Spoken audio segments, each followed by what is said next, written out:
Hey guys, can you hear me? Yeah, we can hear you. Yeah, hey. Hey. Holy crap, hey. technology. Amazing. Actually, I'm always excited when it works.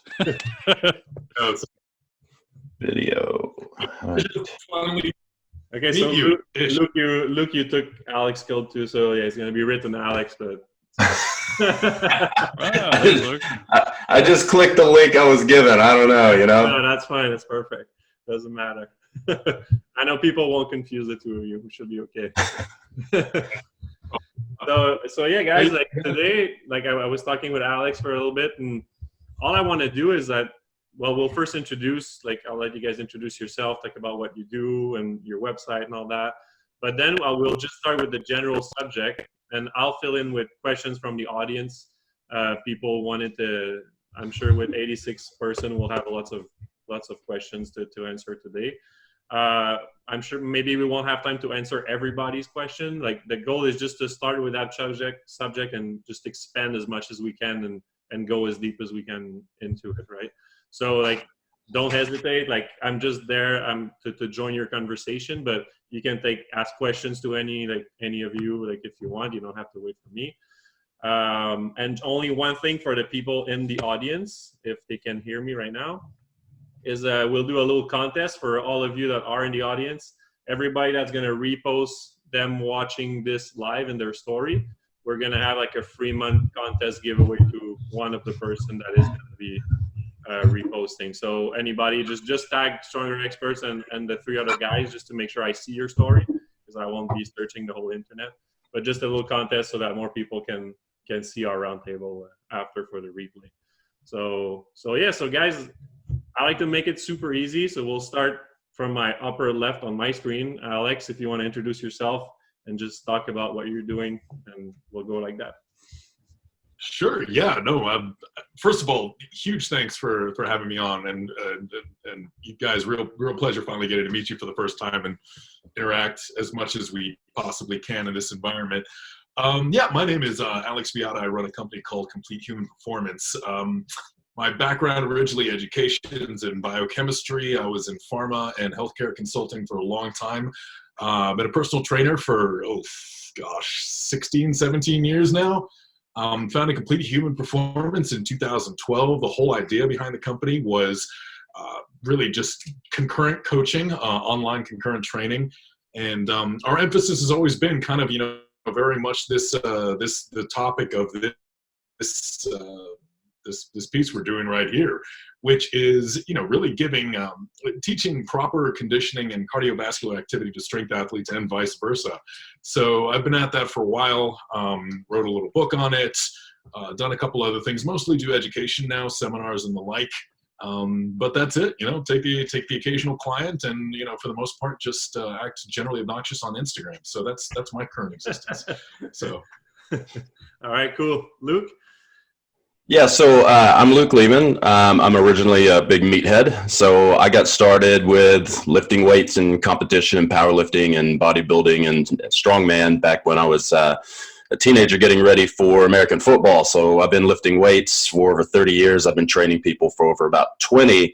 And then I got into the educational side of this whole thing when I met Charles Poliquin and became a lead instructor for Poliquin Group. And throughout that whole process, everything was real strength dominated. It was very, very one-sided type of understanding of conditioning and of strength and its relevance. And when I left, I realized that there was a big missing gap between what I was teaching there, which was how to train national level competitors, Olympic athletes, and things like that, versus Gen Pop. And so we created Muscle Nerds. And so we basically try to bridge the gap of people's education of how do I take things that are designed for athletes and then go train Karen from next door, and to be able to do it in a way that's safe, in a way that makes sense. And so I started getting into the conditioning aspect as far as conditioning for lifting, for basically general longevity and health, because I went to the doctor not feeling well and found I had low testosterone. I had almost every single measure for metabolic syndrome, high blood pressure. I had high fasting blood sugar. And I went, man, this is crazy. I'm traveling all over the world teaching people about health, and I'm probably the most unhealthy person in the room. And so I started getting into things like Joel Jamison's information and Alex's information and Mike's information. Started saying, man, there's a big missing component here where, man, I'm doing myself a huge disservice and not actually learning about things like the aerobic system and how that interplays with making lots of energy and also increasing my lifespan. So I've spent the last 5 or 6 years kind of diving into that and just doing as much research as I can in that, in the biochemistry and the bioenergetics of things, of how to improve performance through that. Cool. Mike? Hi, I'm Dr. Mike T. Nelson. So thank you very much for setting this up, and awesome to talk to these guys. Super stoked about it. I run a business called Extreme Human Performance. So good job on the name there. I probably got into all this stuff. Unlike most people, I was 6'3", eel-shaped rake at 156 pounds in college. So this is after my growth spurt and all that other kind of stuff. If you had a choice to pick me for your team in high school, you would opt to play with one person short, because I was more of a detriment than I was a help. So people would argue about, do we really have to take him? Do we really have to? We'll just play with one person short. It's okay. So I kind of got into it for my own personal reasons. Did a Bachelor of Arts Natural Science, minor in chemistry, went on then and did a master's in mechanical engineering, biomechanics, and then started working actually for a medical technology company. I worked there for about 10 years in pacemakers and defibrillators, implantable devices. Did about 5 years in a PhD program in biomedical engineering. Decided I did not want to learn about the math behind MRIs, so I dropped out of that. Went over to exercise physiology, paradoxically, to avoid any more math, and then did my PhD, paradoxically, on math, looking at metabolic flexibility and heart rate variability, because no one there knew how to do nonlinear variability analysis. So my advisor looks around the table, the very first meeting we had, he's like, hey, we got 2 new projects, HRV and metabolic flexibility. They involve math. And he looks around, he points at me, he's like, you, math boy, whatever your name is, like, these are your projects now. So I'm like, oh, shit. So that's how I kind of got into it from more of a academic standpoint. Started training people, I would say, as a business full-time in 2006, which means I actually charge people instead of doing random programs for free with people. And then right now I do training online, and I teach for the Carrick Institute. I'm a faculty member there, and I teach for Rocky Mountain University, Georgia Southern University, and a lot of kind of similar to those other guys, a lot of education, like teaching, and I have a certification, which is the Flex Diet certification. Very cool. So today, guys, it's more about cardio for lifting, right? So I think there's a huge misconception, like people are scared of doing cardio or scared of doing conditioning because it's going to kill their gains and like it's going to make them shrink or whatever. So I don't know where you guys want to start, but I think like addressing that misconception maybe to start with would be good, and then we'll see how we go from there. So I don't know who wants to start. I'd be happy to. They all look at each other. Well, so a little bit like Luke in that regard. I remember back in the day when I first got back, because I was an athlete all through high school, middle school, high school. My parents threw me in the pool when I was 4 years old and ended up learning how to swim, much to their chagrin. And kind of just through the years, always through high school and even through the beginning part of college, boxing, wrestling, football. Never played anything great, but always had this certain base level of fitness. And I went to college, stopped training altogether, discovered beer pong, and I was pretty competitive, actually. I was really, really good at it. But I completely lost all athleticism and got back in then later to lifting weights and feeling like I was getting back in shape and feeling like I was well conditioned and everything else, and realized a little bit like Luke was saying, I realized at some point that I was kind of as unhealthy as I'd ever been by many metrics. I felt like I looked good and everything else, but flight of stairs was still challenging. I started playing around with the whole lift weights faster idea, and maybe do jumping jacks between sets or that kind of nonsense. And it wasn't until I was challenged to a 5K that I realized just what a gaping hole in my fitness this was, and I had exactly the same fear. The same fear everybody has is, here I was, very much priding myself on strength and absolute strength performance, and had a serious concern that any amount of additional work, especially cardiovascular conditioning, especially anything that I saw as kind of inherently catabolic, was going to do nothing but elicit the exact opposite adaptations I was looking for. I was going to lose muscle. I was going to, suffer hormonally, etc. And when I first started doing it, that actually bore out. And, I started training for a marathon and I started losing everything. And I realized that it's, as working through it, it's not so much the cardiovascular conditioning itself that's inherently the problem. It's just poorly designed program and learning how to manage work and stress. And understanding that distinction and just what different recovery parameters you have to look at and how many more variables you're juggling once you start introducing conditioning, it's inherently a lot more complex. And a lot of the fear, I think, as probably most of us have seen come in, is when people just start throwing work at the system. And if you're used to being a single sport or single energy system or single discipline athlete, it's very easy to manage. You start to get a little bit too much, you can back off a little bit.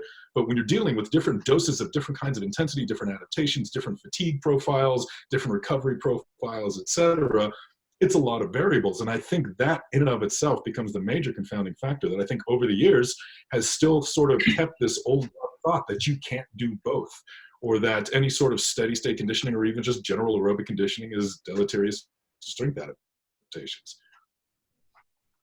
So basically it's about managing volumes. I mean, that's, Yeah.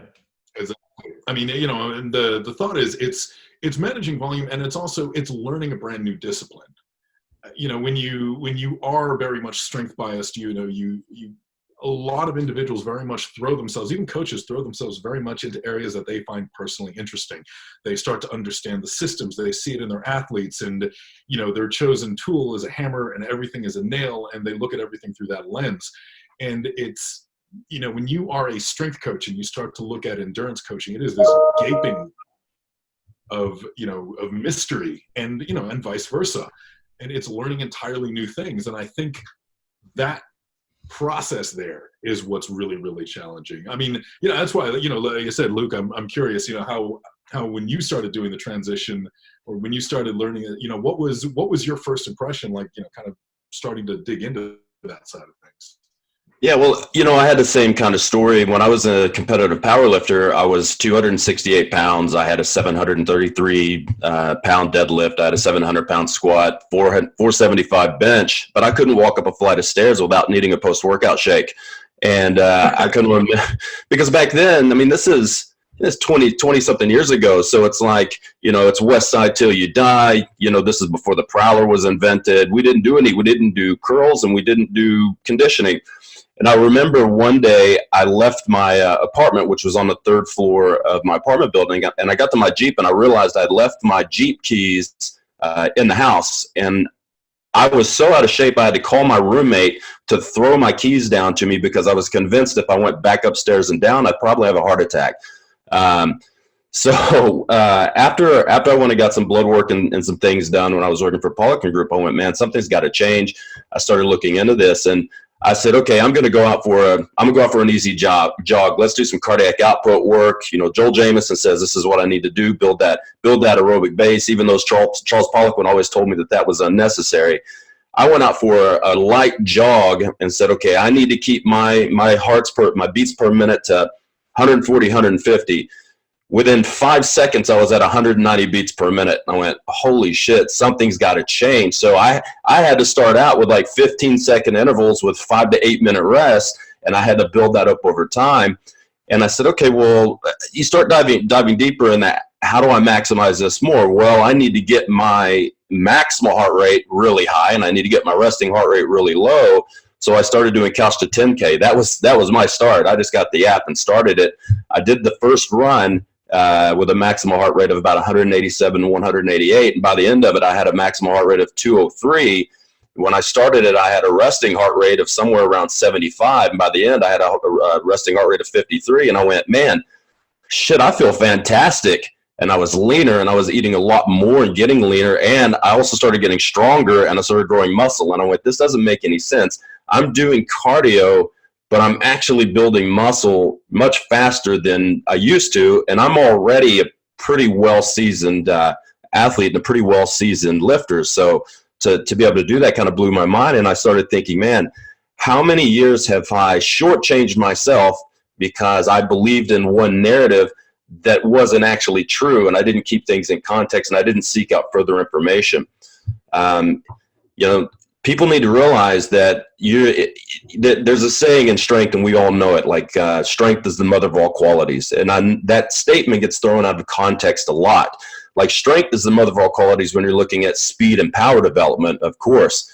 But if we look at the conditioning system, the aerobics are the mother of all qualities for the aerobics. If you don't have good cardiac output, you can't have a high lactate threshold. You're not going to be able to maintain a high rate of energy production for an extended period of time without raising that ceiling first. Which is then when you're training, you know, if I can raise all that up, that might be a few more reps at the end of my 12 rep max, which means I'm doing progressively more load, which means I'm going to grow faster and I'm going to get bigger and I'm going to be able to last and I'm going to recover faster between workouts. Yeah. And we see that with lots of athletes, right? Like I work a lot with speed skaters and they do a whole lot of cardio. Like, they're on the ice 8 times a week at least minimum, and they're in the gym and all that, and they, like most of my guys, can squat 3 times body weight, and they do cardio nonstop, like way more than they do strength training actually, right?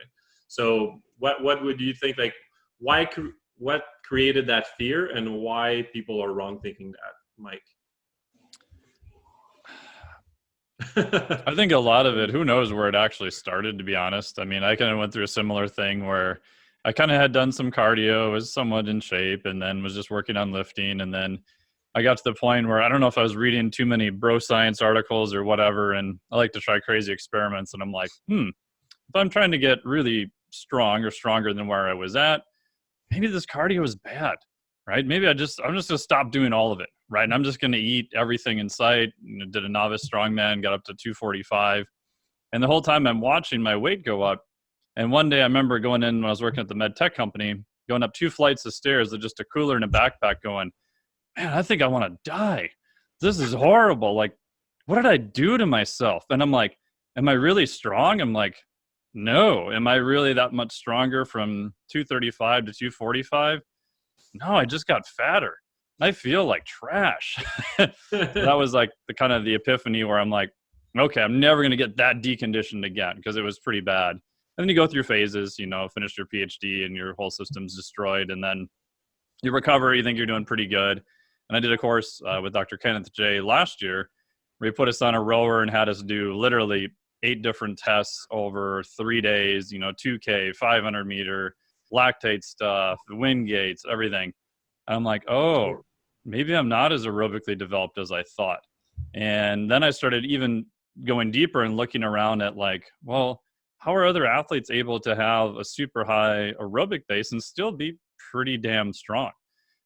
So I think part of it comes from that there is some, like all things, right? There is some truth to it, right? You are not going to see high level power lifters winning marathons, right? So at some level, we know that there is really a legitimate interference effect. However, then people take that to the nth degree and go, oh, I just want to be really strong, so I'm just not going to do any cardio whatsoever. And I think that kind of that bro logic, I think, tends to get propagated a fair amount. So that'd be my guess as to where it came from. Yeah, I had that story that once I went to West Side maybe like eight to 9 times, because I use a bit of this, what he does in his speed days, right, with my skaters. And I wanted to, if I'm going to use it, I might as well learn it from Louis itself, right? So I went there with all my questions, and they had to move one of the machine to bring it to a show to show the inverse curl machine. So he asked one of his guy, Josh, to help me out to bring the machine in the truck. The guy deadlifts at least 3 times what I can deadlift, right? But after, I don't know, like 10 meters, we had to drop the machine, and he was completely out of breath, could not move, could not do anything. I was like, okay, well, maybe you're way stronger, but you can't do that much with your strength except that 1 RM, right? So yeah. I think there's a balance, but your sport is probably more strength or power or aerobic dominant, so you have to adjust accordingly. Yeah, and you could probably comment too, and the other guys probably can too. I mean, from what I've seen as an outsider watching what Louis done, I think he's kind of changed his opinion on it, and they do a lot of, GPP, which you could say maybe is aerobic, maybe not, but they do a lot of things other than just lifting max weights, and their whole goal is to lift the heaviest amount of weight possible. So even then in that setting, it's not like they don't do anything outside of that either. It's kind of a little bit, probably more than what I think people would realize from the outside looking in. Yeah, they do way more than they used to, for sure. Yeah, that's for sure. And it is really difficult when you kind of get to that level of sport performance, and you think about the amount of work required to maintain the level that you're at, and the amount of work required to improve, and there is so little room for error when you really get to that top echelon, or at least the perception is, look, every single minute that I am doing something other than eating and sleeping, I better be doing something that is going to make me better. Often that it's just, in a lot of senses, people view it as adding fatigue or removing momentary fitness in exchange for some kind of nebulous long-term benefit. And until you've really seen it in action, it's very hard to take that leap and say, look, when I'm doing any kind of cardiovascular activity, when I'm incorporating any sort of cardio per se, there's going to be a certain case where fatigue masks fitness. And I'm going to watch my max days go down a little bit, and I'm not going to be able to push the weight I did. I kind of have to have a little bit of faith that this increase in work capacity over time, this increase in recovery, the ability to do more work, the ability to get in 10 to 15% more quality sets in a training session is going to pay off when I get on the platform. And that is a difficult thing to overcome. And I think really getting the buy-in, even on GPP from guys like Louis, et cetera, have kind of changed things a little bit. But it's a mindset thing. It's a if I'm not improving, I'm regressing sort of mentality. And you do see it with runners too. I used to come across this all the time in working with a lot of high-level runners and saying, well, you should strength train. And they say, well, why? Why am I going to go squat? It's going to make my legs tired. My next speed day is going to be terrible. You're saying, what's it going to do? Prevent injury? That's getting that amount of buy-in to somebody for something that they feel like, hey, look, I've got 10 hours per week. I'm going to run for those 10 hours. Or, I've got 6 hours in the gym per week. I am not going to tack on 30 minutes to go sit on a bike. Yeah. So it's trying to frame that long-term payoff and understanding that, when you break it down and say, again, like Luke, like you were saying, you can get in more quality work and saying, if you have this developed aerobic system, you have this developed cardiovascular engine, you're going to be able to get to the 8th set in your workout and still be moving quality weight. You're going to recover faster in between. You're not going to have that same decrease in, kind of mental acuity. You're going to replenish your glycogen faster. You're going to do all these other things that are letting you do more good quality work. And it takes time. It takes time and it takes buy-in. So we have a question here, guys. What metrics do you each like to use to determine maximum tolerable and optimal dose of aerobic work when strength and hypertrophy is a higher order goal? So how do you determine the amount of volume from cardio compared to strength training, depending on the goal? I can go first. I just do a VO2 max test to see where they're at. You could do, if they're pretty in quote unquote in shape, you could do a 12-minute Cooper run test. I like doing a 2K on a rower. We had Luke do that the other day. He did good on it. He hated me. I think he still hates me. I like using the rower because you get all the metrics right away. If it's a power athlete, I don't trust them running really. I don't want them to destroy their joints, and it's usually not a pretty sight to watch, especially if I'm doing it online.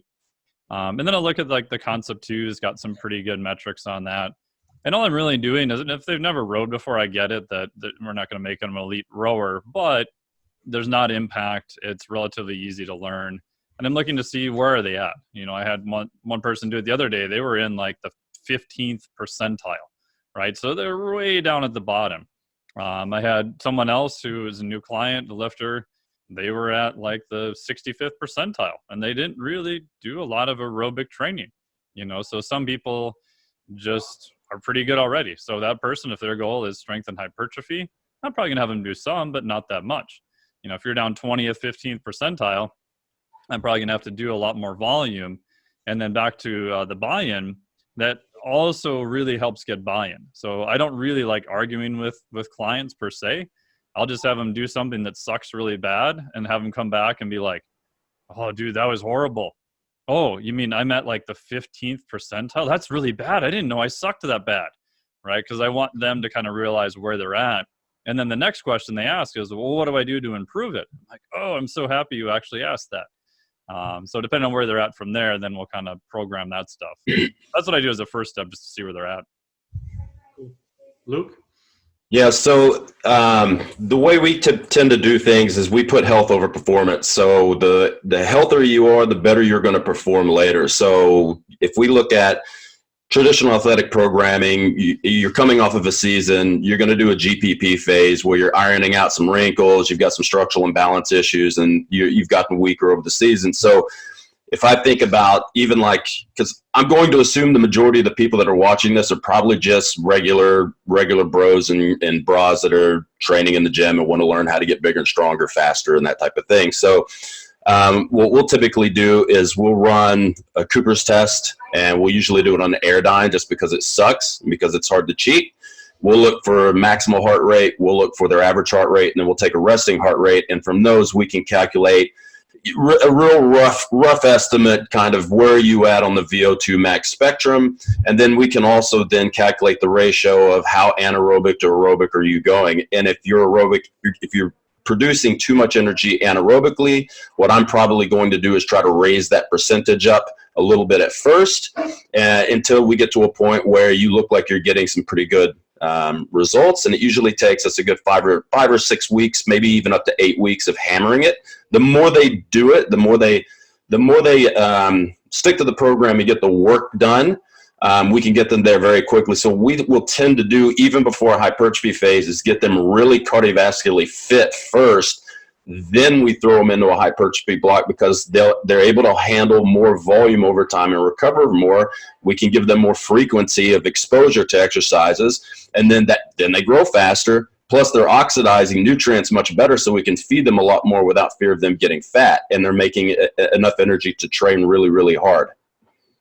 Cool. Alex? Yeah, I was going to say most of my athletes, most of the ones I work with are, kind of these voluntary concurrent athletes. So these are people who want to do powerlifting meets and triathlons, etc. So for them, it's, very much they have performance goals in both. So setting those performance goals and determining where they're at is really a case of, let's do something you're familiar with. Let's do an FTP test on the bike. One of the things I do relatively often is that ventilatory threshold test. On the run, on a treadmill, or anything else. That's usually fairly easy to do as long as they've got a heart rate monitor, which most of my clients will get at some point because cardiovascular training is important to them. That's something relatively easy to work out, and it can be done, very often just have them use a recorder. And I don't know if you're familiar with the protocol of doing it without any sort of, like spirometer or, expiration measuring device. What you're doing is looking at an athlete's ability to recite a full phrase without having to interrupt as the exercise intensity goes up. And, I can show different protocols and everything for that. But generally speaking, with these athletes, what we do is we determine their ventilatory threshold, their VT1, in the very first week or so of training, and just kind of look at what is that sweet spot where they're really able to, kind of operate on that low intensity level. And we use that as kind of a fixed point and a metric that we'll come back to and remeasure every 3 to 4 weeks or so, starting with kind of a minimal effective dose of cardiovascular training.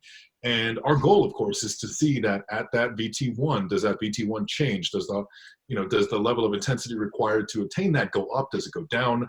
Are they improving by staying at that same level of intensity? Are they now able to generate more power? Whether it be on a rower, whether it be on an Aerodyne, whether it be something like more distance covered on a treadmill. So by, effectively pre-testing and slowly kind of titrating the dose of cardiovascular activity starting relatively low, we're able to ensure consistent progression in that area without having to do anything too terribly tough. Certainly, some athletes, we do run them through like FTP tests, which is, 20 to 60 minutes on a bike, head down until you fall off, or, 2K rows, 5K rows, things like that. And, it's what I do love about those is, kind of exactly like you guys were saying, a lot of athletes say, well, what do I do to get better at that? But for some of these other metrics, it's what I like about the ventilatory threshold test and retest is that it's relatively non-disruptive to the overall level of the training that they're doing, because it's something they can do. And if they ever get to the point where they're almost breathing too heavily to be able to continue, the test is over. So by using that and by starting at a very, very minimal level of sessions, you can ensure that you're doing just enough to get consistent progression over those 3 to 4 week blocks without actually interrupting the rest of the athlete's work. And if they're not improving, you say, look, if this is an objective, we need to do something. We need to do a different type of work. We need to incorporate more work, something else along those lines. So it kind of lets us make sure they're just getting incrementally better each time, because it's so variable. So that's generally speaking unless somebody says, hey, I want to do an Ironman in X amount of hours, we just use kind of that general metric to keep them progressing. All right, we have a follow-up question here for Mike. When using the rower to determine aerobic fitness, are you just measuring the distance over a specific time, or are you looking for other metrics? Kind of what Alex said. There's a bunch of different ways you can do it. Usually, I'm just doing get on the rower, warm up, set it for 2,000 meters, and light your balls on fire and go for it. And most of the time, I'm just looking at the sheer time. Ideally, I'll have them record heart rate. So like Alex was saying, I'll look at their kind of heart rate profile too. And there's a little app that will digitally grab everything from the rower and send it to you. So I can log in online and see stroke rate. I can see heart rate. I can see what phase they're at. So kind of like what Alex is saying too, if they don't necessarily improve on that, but I can look and see that their heart rate is mapping a little bit different, that they're using more of an aerobic system to do it at first. Again, that's probably going to be a positive adaptation from it. But I like doing it because it's pretty easy to do, and it's also very specific. So you're going to row 2,000 meters, and then you're going to look at the time. The other part I like on that too is there's a fair amount of normative data, right? Because everybody wants to know, like, well, how do I rate? Like, is this good or bad? And you can point to actual data to say, hey, here's where you're at. Instead of me saying, oh, that's good or bad. It's like, oh, it's just your opinion. It's like, well, I like having more of a normative data on that. And you can get all fancy from there. You can do 20-minute capacity test. You can do like the talk test. There's a bunch of other things you can do from there. But starting out, that's usually just the one I have as a go-to. That test is horrendous. Yeah, it's horrible. It's horrible. I was talking to Mike about different ways of measuring VO2 without having to go to a lab, and we were talking about what we do, and he said, well, just try the 2,000 meter row test. I went, all right. So of course I'm really competitive, so I'm like, okay, I'm going to try to beat his time, but I don't want to know his time, so therefore I need to go as hard as physically possible. And after I did it, I tried to stand off the concept too, and my legs just refused to cooperate. So I just sat on the floor for about 5 or 6 minutes, and then it felt like I had coronavirus for 3 or 4 days because my lungs were on fire for days, and I could not stop coughing. And I told my wife, I was like, oh my God, I'm infected. Oh my God, well, I need to go get tested. Shit. I think you beat me by 8 seconds too, you bastard. That's right. You do have to pull the rope a lot further than I do. Yeah. It's a pro and a con. Yeah. There's something that actually no, go ahead. Sorry? Go ahead. I was going to say that actually brings up something very interesting, though, is almost kind of a slightly different psychology between strength athletes and what's required to excel at endurance. And you can there are definitely overlaps in some arenas, like you were just saying. Like you want to go all, you want to go rip it up, you want to go like smash at a time. But also, if somebody sat you down and said, well, we got to do a 30-minute test and see how that's going to go, the mentality you got to get into to be willing to suffer for 30 minutes or 60 minutes or 90 minutes or 2 hours is so different than the mentality it takes to get under a bar. And I think that's also a huge barrier, I think, to dealing with a lot of these crossover athletes is you've got strength athletes who see that immediate payoff. When confronted with a challenge, they punch through it. And if you take somebody who is like a marathon runner, and when they're confronted by a challenge, it's a little bit of the whole, okay, what do I need to do to balance out my energy over this time? marathoner's not going to go off the line at a sprint. Well, okay, the ones that run like 2:03s are basically sprinting the whole time. But it's that non-freaks. I call it. There's this story about that, guy who decided to try to keep up with the front runners for the first mile, so his kid could see him on TV in the Boston Marathon. He kept up with him for a mile. This guy has gone to Kona Ironman. He kept up for the first mile, and then he gassed out and finished it like his slowest marathon ever. But yeah, it's such a different mindset. And, kind of going back a little bit to, measurement techniques and how to put it in and why there's still resistance to it, I think that's got to be a huge part of it. I mean, convincing them that this is a benefit for them, but in a lot of ways, they almost don't have the right tools to psychologically manage the stress of a totally different type of training.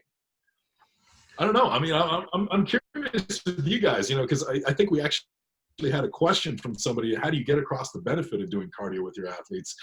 I mean, how do you guys approach it for the ones that are a little more resistant to you in that regard? I mean, one of the things we do is we take some basic metrics. Like, let's look at what your resting heart rate is, and let's look at what your blood pressure is. And across the board, especially from my side of the industry, where it's mainly guys who like to lift weights, when they show up, they've got stage 2 hypertension and their resting heart rate sitting at 95. I'm like, okay, have you had any coffee today? No. Have you had any cocaine or crystal meth? No. Okay, this is not good to be sitting at 95 beats per minute. We need to get this down in the 50s if possible. And it'd be real nice to take your 158 over 92 blood pressure down to 115 over 75 if we can.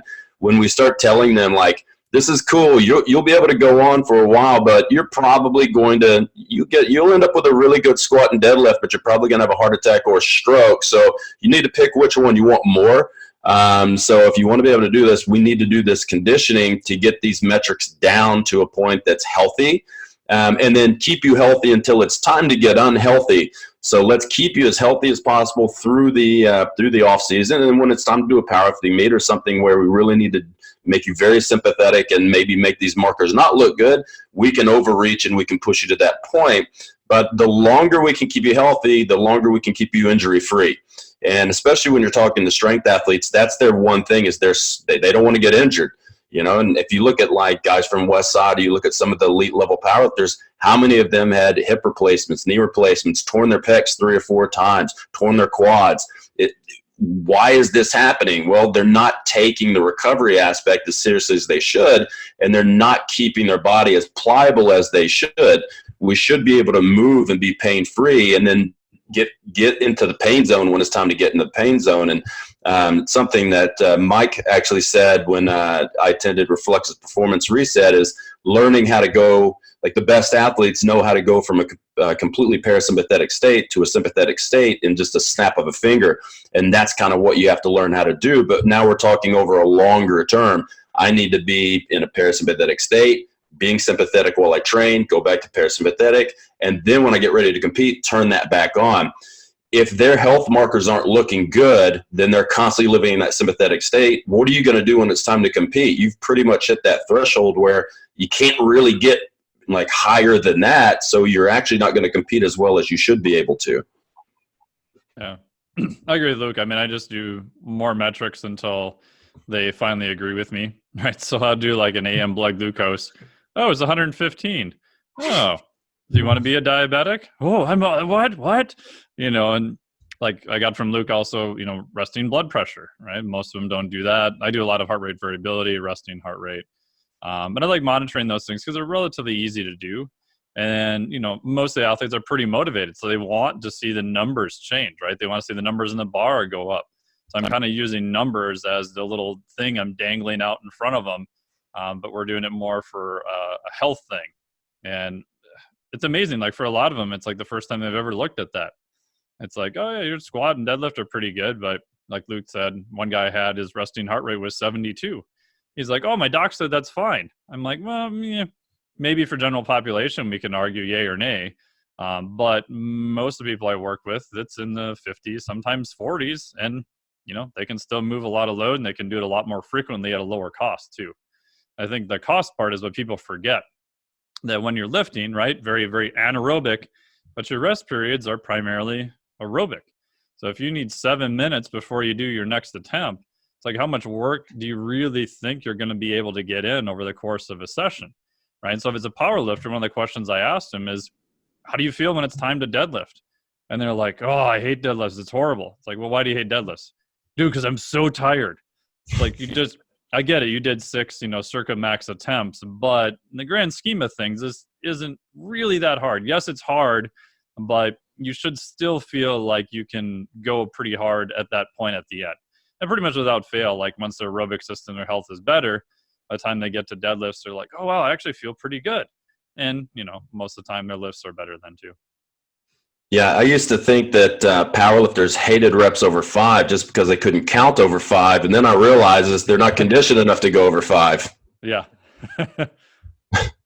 We have lots of questions, guys, about the HIIT too. Like, are you guys using it? And like, what's your opinion on high intensity interval training?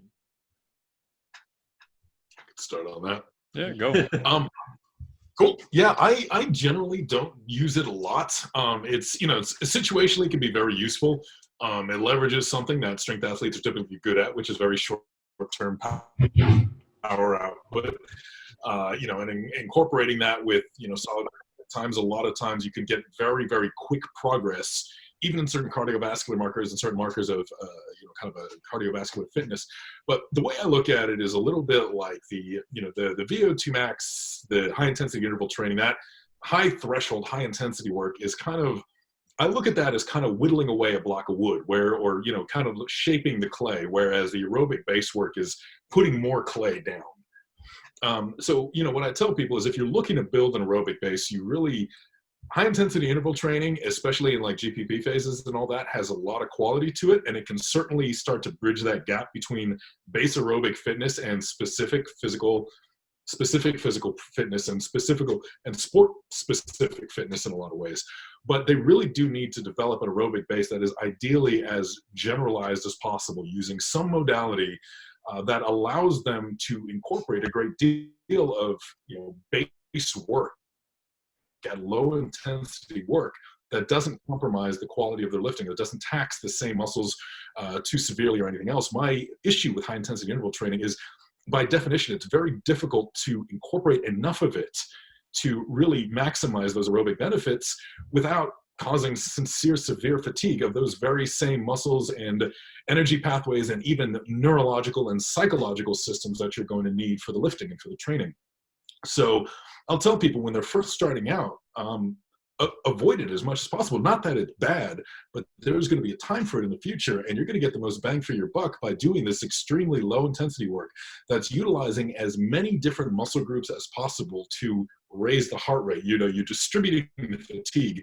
Something like the airdyne or the rower, the rower, which uses the legs, it uses the arms, it uses the back, it uses everything. It's an absolutely great tool, because each specific muscle is doing a relatively smaller amount of work to generate X amount of wattage, which puts X amount of load on the heart. So doing something like that at low intensity, you're really building that base and minimizing fatigue. And as that base builds, you can start to then incorporate some more of that high intensity interval training work, as you then have the ability to properly recover in between intervals. And you have the ability to properly recover between that session and potentially your weight training session of the day or something similar. So for me, it's more of a destination, and that's more of a, shaping the clay once you have as much down as you're going to need. Yeah, I guess for me, you've got to earn everything, right? So it's just like Alex said, like if you haven't done a good solid few blocks of aerobic training, then you're not going to get as much out of HIIT training as you think. If you simply can't get the output, it would be like someone coming to me and saying, okay, I want to bench 400 pounds. Okay, where are you at right now? I'm at 200. Okay, let's put 400 on the bar and let's see what happens. The majority of the people are so out of shape that they can't even produce high intensity while doing a high intensity interval training program. So if we can lay that base down, then they can do repeated efforts, and they can recover enough between those efforts to then keep power output and to keep energy output the same across the board, because that's the goal, right? If I go into the gym and I do 5 sets of 10 to 12 on a back squat, the goal is to try to not have to reduce any weight. The minute I'm not in that rep range, then that exercise is over, because I'm now losing quality of work. If I put somebody on HIIT, which is really more, probably more attributed for high performance training, if you do a hit and then you do a second rep and then you do a third rep and you're getting significantly slower, then why are you even doing it? Because it's now no longer intense anymore. So now it's just becoming aerobic anyway. So you might as well build an aerobic base first and then jump into the hit training. Yeah. I mean, I agree with everything that was said. Most people who say they're doing high intensity work, I'm like, okay, let's do some measure of output. Right? We can use a rower, get a heart rate. And then the hallmark is they're like, oh man, I'm doing this super high intensity work for like 40 minutes. Like, really? I doubt it. Right? I think you're working hard. I think it feels hard. I think it's not going to feel fun. But if we measure your quality of work, like what Luke and Alex was saying, I can see it just drop. So what are you really training at that point? And, I'll have people do 170% of VO2 max and see how long they can hold that. They're like, oh, I don't know, like 5 seconds. I'm like, okay, yeah, you probably want to work on that at some point. We're going to go back, develop your aerobic base first, and then we'll do some, high intensity interval training. But even when I do high intensity interval training, the first thing I'm looking at is I'll give them power cutoffs. So if I'm trying to have you hit 170% of VO2 max, we can look at what power that is for watts. My cutoff a lot of times is 150%. So if you rested for the rest interval and you can't repeat that again to, let's say, 150%, so 20% decrement, you can set decrements whatever you want, you're probably done, right? And it's amazing if you have that cutoff. They're like, oh, bro, I only got like 2 rounds. It's like, okay, so maybe we should go back and develop the ability to recover, right, aerobic base so that you can repeat that high quality work again. And once you have that, I think high intensity work, again, if it's specific to what they're trying to do, can be super useful. But most people are doing it and it's relatively poor quality, and then they just get torched, right? They're doing a lot of lactate stuff. It's impairing their fatigue, they're sore, but they're not really getting the benefit from it either. So now they're just getting worse at everything else. So again, I like to, if you're going to do it, I think there's definitely a time and place, but what are you trying to get for your output? And if someone has a really big aerobic base, I'll run them through a series of 5 rounds of specific intervals and then rest, 4 to maybe 6 minutes between rounds, just add a new round each week. I've had people go up to, 7,500 meters of some pretty intense stuff that takes them about 40 minutes overall in terms of total time. But again, we're always watching to make sure they're actually hitting the power that they're supposed to during each one of those intervals. And when they're not, then they're done. It doesn't matter what they were programmed to do for that session. So when do you know that you've reached the aerobic base that you want, depending on the athlete or the client's goal? Because probably like it's going to be different for a power lifter than it is for somebody that wants to run 10K or marathon, right? So how would you go? Like what would make you decide that that's what you need? In all honesty, I kind of guess. I mean, I'll do like similar like Luke. I'll go 6 to 8 weeks. I mean, and go, low intensity, build up aerobic base, mitochondrial volume, all that kind of cool stuff. Watch their HRV, watch their heart rate, watch their blood glucose, making sure it's not interfering with other training we're doing. And usually at first, if they'll let me, I'll do a whole week where I just beat the crap out of them, right? So I do your max lifts, and then we do maybe a 500 meter, maybe we do 100 meter power. I'll even throw lactate in there. So do a wind gate for 30 seconds and then 60 seconds. The next day, do a wind gate for 180 seconds. So get on a rower, go for 3 minutes as hard as you can. Now I can see, can you hold high levels of lactate? I'm not maybe doing lactate testing, but I'm looking at power. So if you spike up and then you drop at like minute 130 into it, you can't hold that level of power. So I can then come back later after maybe an 8-week aerobic base and be like, okay, my clients call it Hell Week. All right, we're going to run you through all this stuff again and see where did you get better and where did you drop off in terms of the bioenergetics of everything from, 100 meters, which is a few seconds, to the most I'll go out to is usually a 5K or a 20-minute capacity test. Because none of my clients will, if I tell them to do an hour, they're like, go screw yourself. I'm not doing that. Right. So you're kind of limited to 20 minutes, I find, is about the max I can control someone into doing. Yeah. Alex? Yeah, I was going to say the biggest thing for me when determining, when I can kind of back off on their cardio is again, looking at the test and retest parameters, when I get to the point where you see no further improvement without introducing what would otherwise be a routine breaking level of work.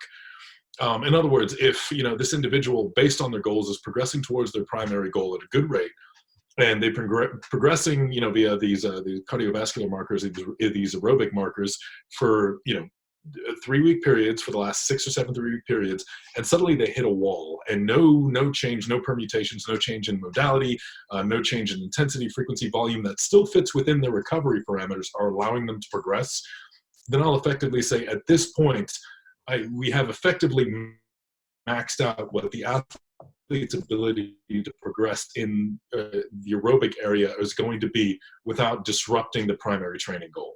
So it is a little more amorphous. For certain individuals, this may continue, and they may be going into their competitive season still progressing in their cardiovascular training as long as they are still progressing in their primary sport. Other individuals may go through 3 cycles where they see improvements. And then the 4th cycle, they don't see improvements, so we change something. The 5th cycle, still no improvement, so we change something. 6th cycle, we say, look, we're going to have to start upping the volume, but based on the rest of your routine, you're incapable of handling that. So at that point, we say, look, this is about as good as we're going to get right now, frankly. So we're going to wait till your next training cycle, till you've accomplished your primary athletic goal for this particular season, this particular block, or whatever else. And then we're going to continue progressing beyond that, because the idea that you're just doing enough, cardiovascular training is like anything else. There is constant room for improvement over time as the athlete develops. So thinking that you're going to hit a ceiling and thinking, okay, that's good enough, to us, that's it's a little bit wrong-headed, thinking that, after 3 years, even if you're primarily a powerlifter and you're just doing endurance work, aerobic work to bolster that, if after 3 years of doing this bolstering work, you're still not improving aerobically, you're doing something wrong.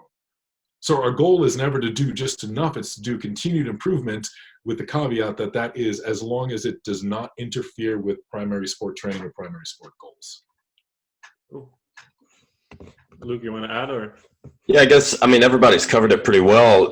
For us, what we look for primarily is let's get health metrics in check. Okay. Once the health metrics in check, let's move to specific phases of training. So for our guys, most of them are physique oriented. I do have a few endurance athletes, some very, very good amateur athletes, but nothing like what's on the level of what Mike and Alex do. But what we will typically do is, when we're looking at mostly our powerlifters and our bodybuilders, first let's do what we need to do to get their health in check.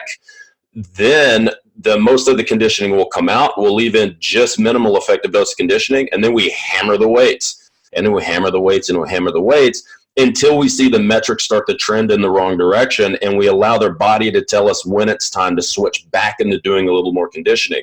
So we might have 5 to 8 weeks, maybe 2 blocks, 3 blocks of heavy conditioning.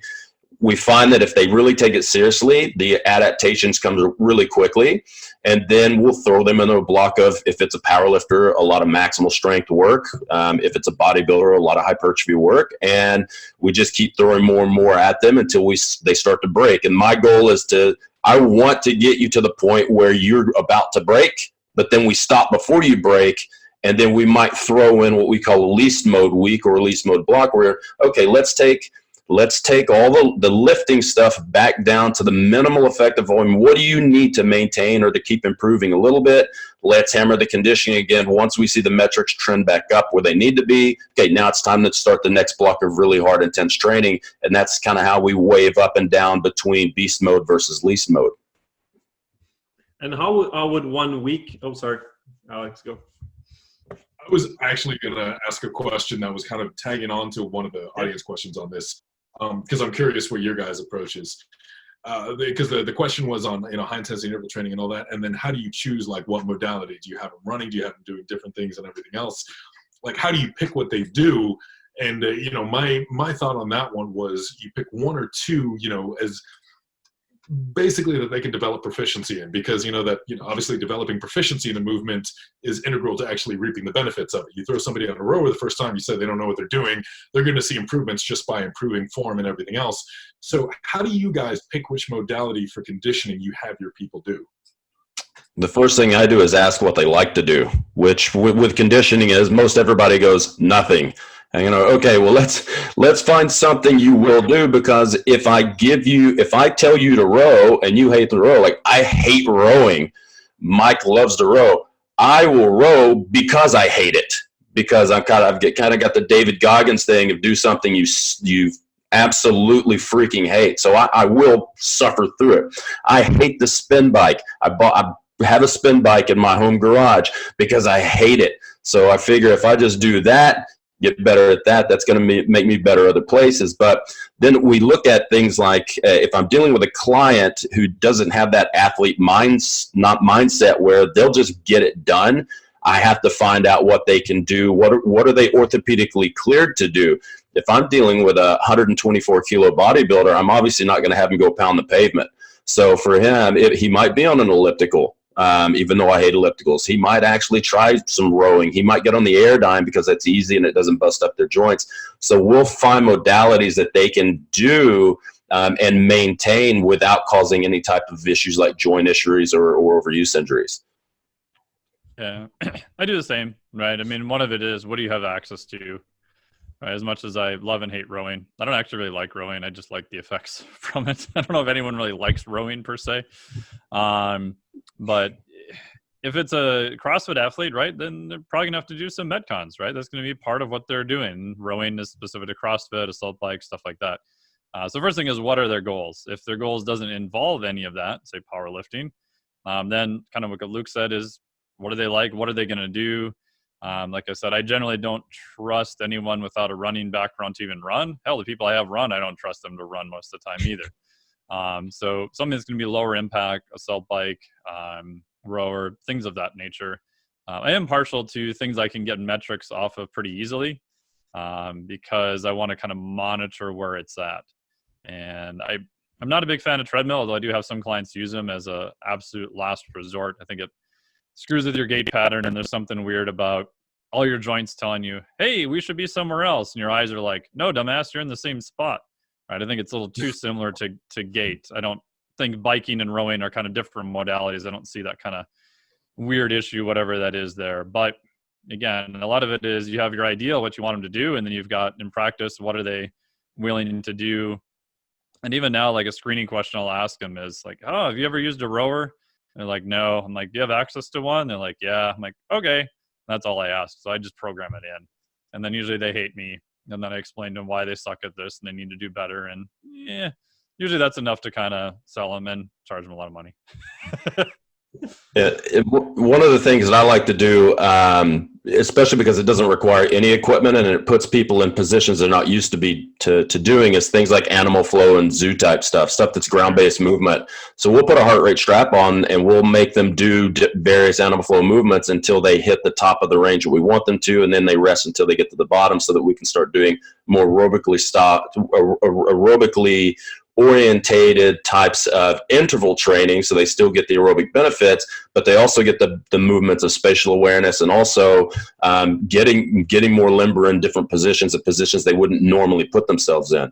Unless, the only people that I find that typically crawl on the ground after their babies are typically Irish guys on the weekend after the pub. You find them crawling around a lot, but the majority of the rest of us just don't do that. And I think that's something that's really important, especially as you age, that you get used to getting on and off the ground and getting in different positions. And from a sport specific perspective, because I do judo and jujitsu and things like that, you're going to be put in various different positions where you're going to need to be able to be not just well conditioned, but also strong in positions that you probably shouldn't safely be strong in. So if we can get people on the ground in a quadruped position and have them twisting into certain movements, I find that alleviates a lot of injury potential while also getting them more conditioned. And it's fun.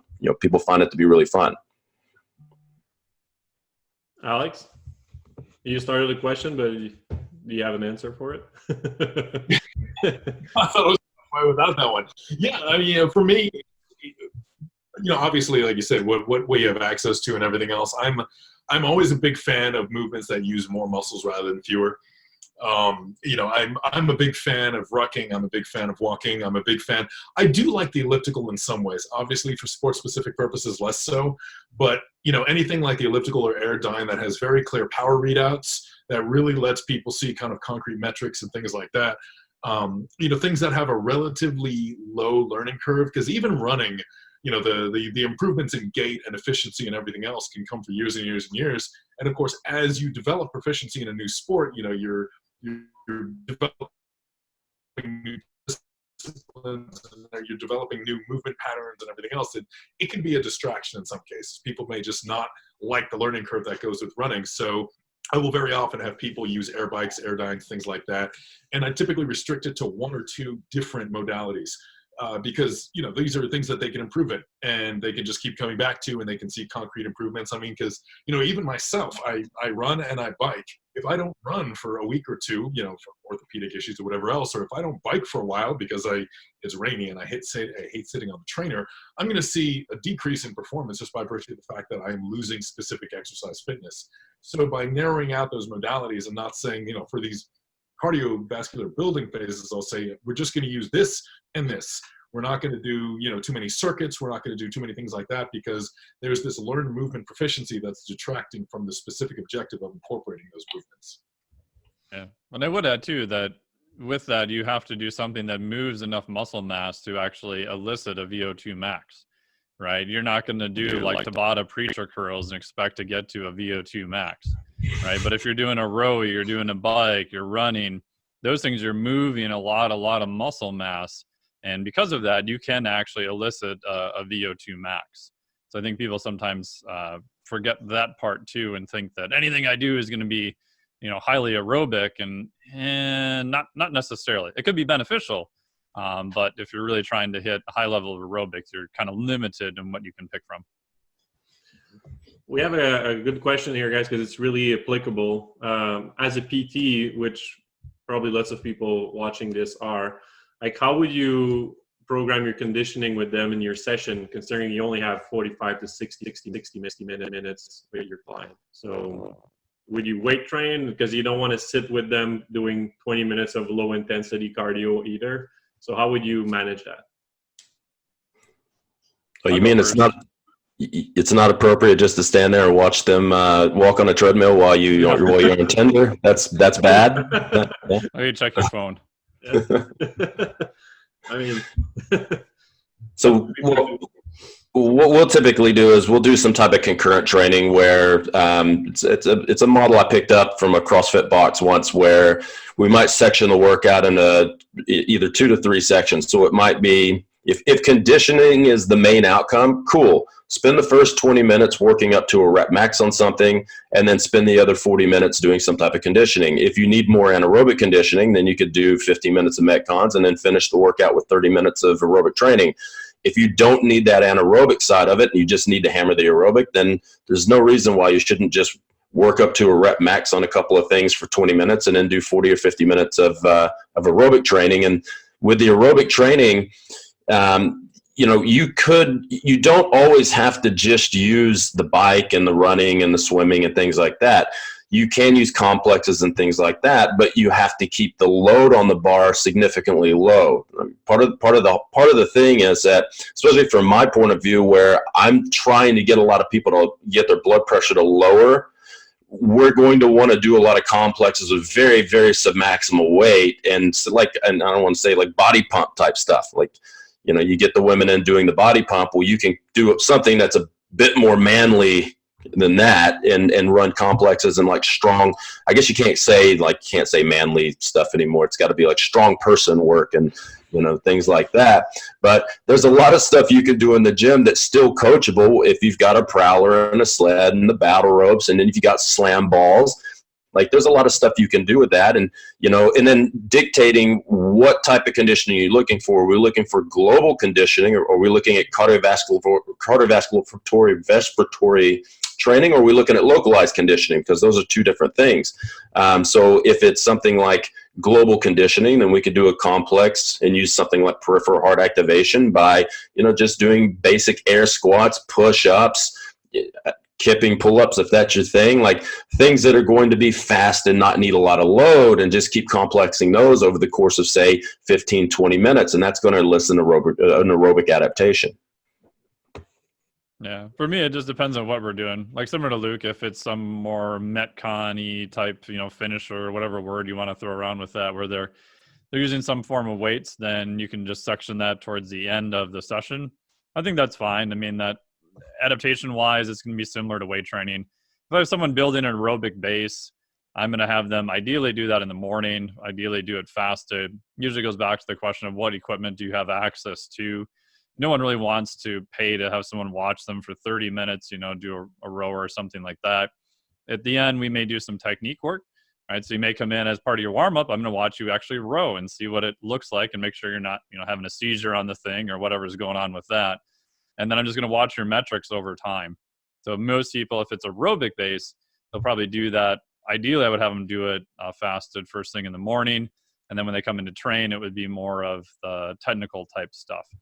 But there's many ways to do it. Again, my bias is, if at all possible, I want to segment the weight training, the anaerobic stuff from the aerobic stuff, if I can, in a perfect world.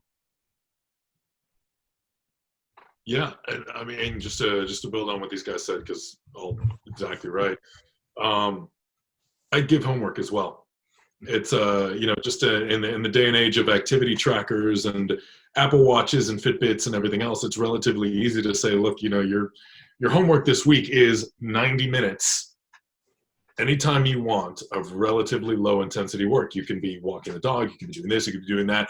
Not necessarily steps counted. I think I actually saw a question where somebody said, do steps count towards this total? And the thing is, steps can always be at too low a level of intensity to really elicit any cardiovascular adaptation. Very good for other things, nutrient partitioning and bone density and everything else, but not necessarily what we're looking for. Basically say, look, just on your Apple Watch, get in 90 minutes of low intensity, whatever, between a heart rate of 110 and 130 before you get in here next Monday. It could be any time. We meet 3 times a week, Monday, Wednesday, Friday. Just by next Monday, get this in. And it was certainly when I worked with people in person a lot more. It was a lot more incentivizing it. Hey, you want to test maxes this week? You want to do something like that? You need to earn it. And if you get in your low intensity work, you do that 2 weeks in a row. We get to do more maxes. We get to learn a new movement. Something like that. And it's difficult to do it in such a way that it doesn't seem kind of patronizing in a way. But it's also at the same time saying, look, we're doing this to leverage your ability to increase your ability to from this heavier stuff, to do more work, to do more productive work during our sessions. I want you to be able to get in more lifts during these sessions. I want you to be able to go heavy and then recover and everything else. This is what you need to do on your own time. So it's it's relatively easy to set up, and it's part of the service. You get to look at their watch, you get to look at their data, whether it's on their phone or whatever else, and say, okay, good. You're tracking all this. I can look at it. You can have an expert eye look at it, and it becomes its own sort of reward as well. That kind of, in a lot of ways, it adds a lot of value outside of just that session as well. Yeah, and that's, looking at that, it's like we prescribe homework, and that's the hard thing though too, is like a lot of our clients say, well, I just don't have time to do the homework, and they don't have time to do the homework because they're too busy watching Netflix. And it's like, okay, well, get yourself a treadmill and you do your treadmill while you watch your Netflix. You got to find solutions, because in a lot of cases, especially with Gen Pop and personal training, is if they're not there with you doing it, they just simply don't value it because they haven't paid for that. So, that's one of the hard things of, if I can get someone to do the homework on their own, that's fantastic. If we can't, now we have to just maximize our time that we do have together, because there's a lot of times where you train a corporate executive who's working 80, 90 hours a week. He may only have 3 days a week to see you, and that's legit the only time he can ever train. So that you kind of have to look at everything contextually of what can my client actually do, because if I give them too much, they're going to freeze and not do anything at all. And then their results are going to be subpar. Yeah. In addition to that, I'm a big fan of, I hate the per hour model. I think it's broke for many reasons I won't drone on about. But if you're kind of stuck in that model, at least charge them something for program design. Right. So you're saying, hey, I'm looking at everything that you're doing, whether you throw in nutrition, lifestyle, whatever, and that gives you kind of the authority, and they opt in to pay you a little money to make it hurt a little bit, to make sure that they're actually getting it done, so they have more skin in the game too. Yeah, if they don't pay for it, they're not going to value it. And I've done a lot of. I'm not a business coach like my wife and I. 5 years in this of having our own business, we're still trying to figure things out. So, but occasionally, guys will call me and say, "Hey, help me out with what you can, the limited amount of stuff you can in my business." And I'm looking at what they're doing. I'm like, okay, you've got people that are training 1 time a week, 2 times a week, 3 times a week, 4 times a week. Great. We'd love to see people 4 times a week. That would be awesome. Well, you get a lot done really fast if they'd see you 4 times a week. Then maybe they can't afford that. So maybe they only come in 1 time a week. What are you doing the rest of the week? They're like, oh, well, I'm writing them stuff to do. Well, what are you charging them? I'm only charging them for the session they see me. No, not anymore. And you don't. Now it's 1 time plus program design, because that's more time you're spending with your research and you're analyzing their stuff and you're writing their programs. You got to get paid for that. And if they don't pay for that, they're simply not going to do it. Yeah. They won't even watch it usually if they don't pay for it. Like, No. Yeah. But when money's involved, like now they'll be interested for sure. Yeah. You raise your price until it hurts. It hurts not to do it.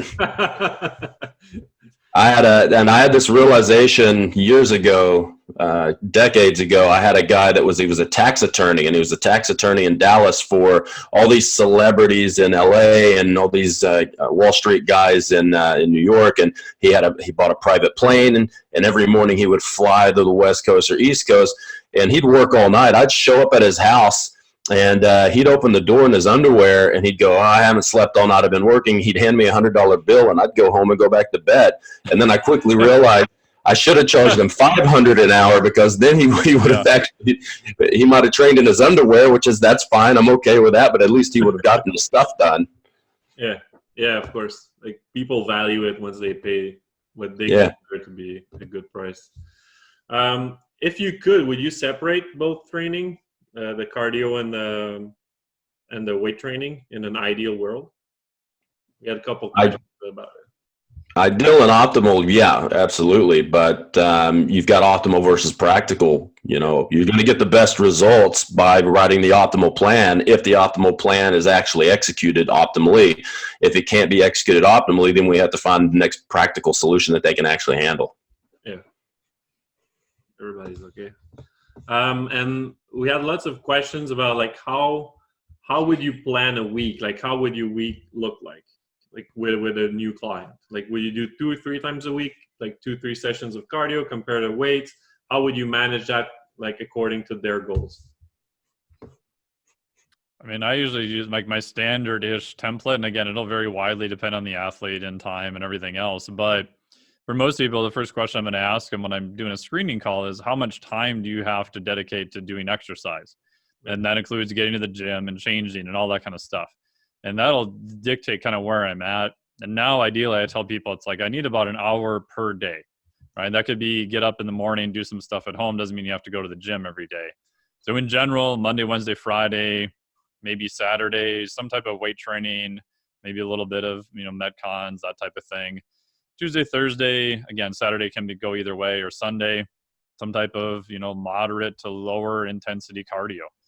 So that gives them, recovery from both days. You get better, protein synthetic response. You kind of get around a little bit of scheduling stuff. Your potential any interference issues are kind of mitigated. But that's kind of just a general starting point. Some people may need more than that. Obviously, some athletes will need more strength training. Some may need more aerobic training. But also gets them in the habit of, okay, every day you're going to give me about 1 hour or so, 5-6 days a week. Because again, you're building that habit of what do you want them to do also. And then I'm just very upfront with them at front. If, their resting heart rate's 75 and they want to get stronger and healthier, and they're like, bro, I can only do 2 hours a week. I'm like, yeah, sorry. I'm probably not the right person for you then. So.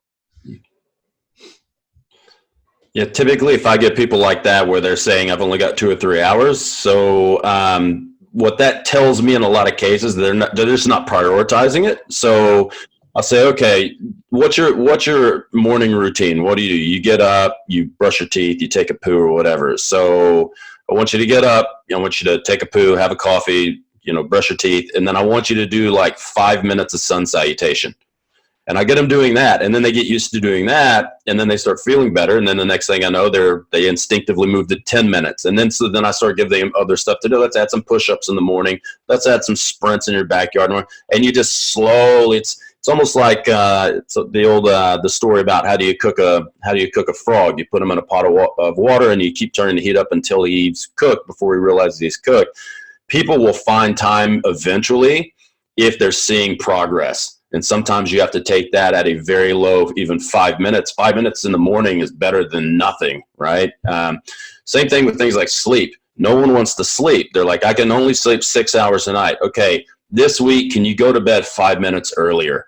And once they nail that, okay, can you go 5 minutes earlier? And next thing you know, 2 months later, they're actually sleeping 7.5 hours of sleep at night, and they've somehow found the time to do it. So, at first you have to meet the client where they're at and see, and not have, your expectations can't be too high. If you put your expectations really high, or you put their ambitions really higher than what they can actually execute, you got to lower that a little bit and start building momentum with small wins. And over time, they tend to start training more and more and more as they start feeling better, and they start prioritizing training over doing something that they don't really need to do, like, spending too much time on Pornhub or PS4 or whatever.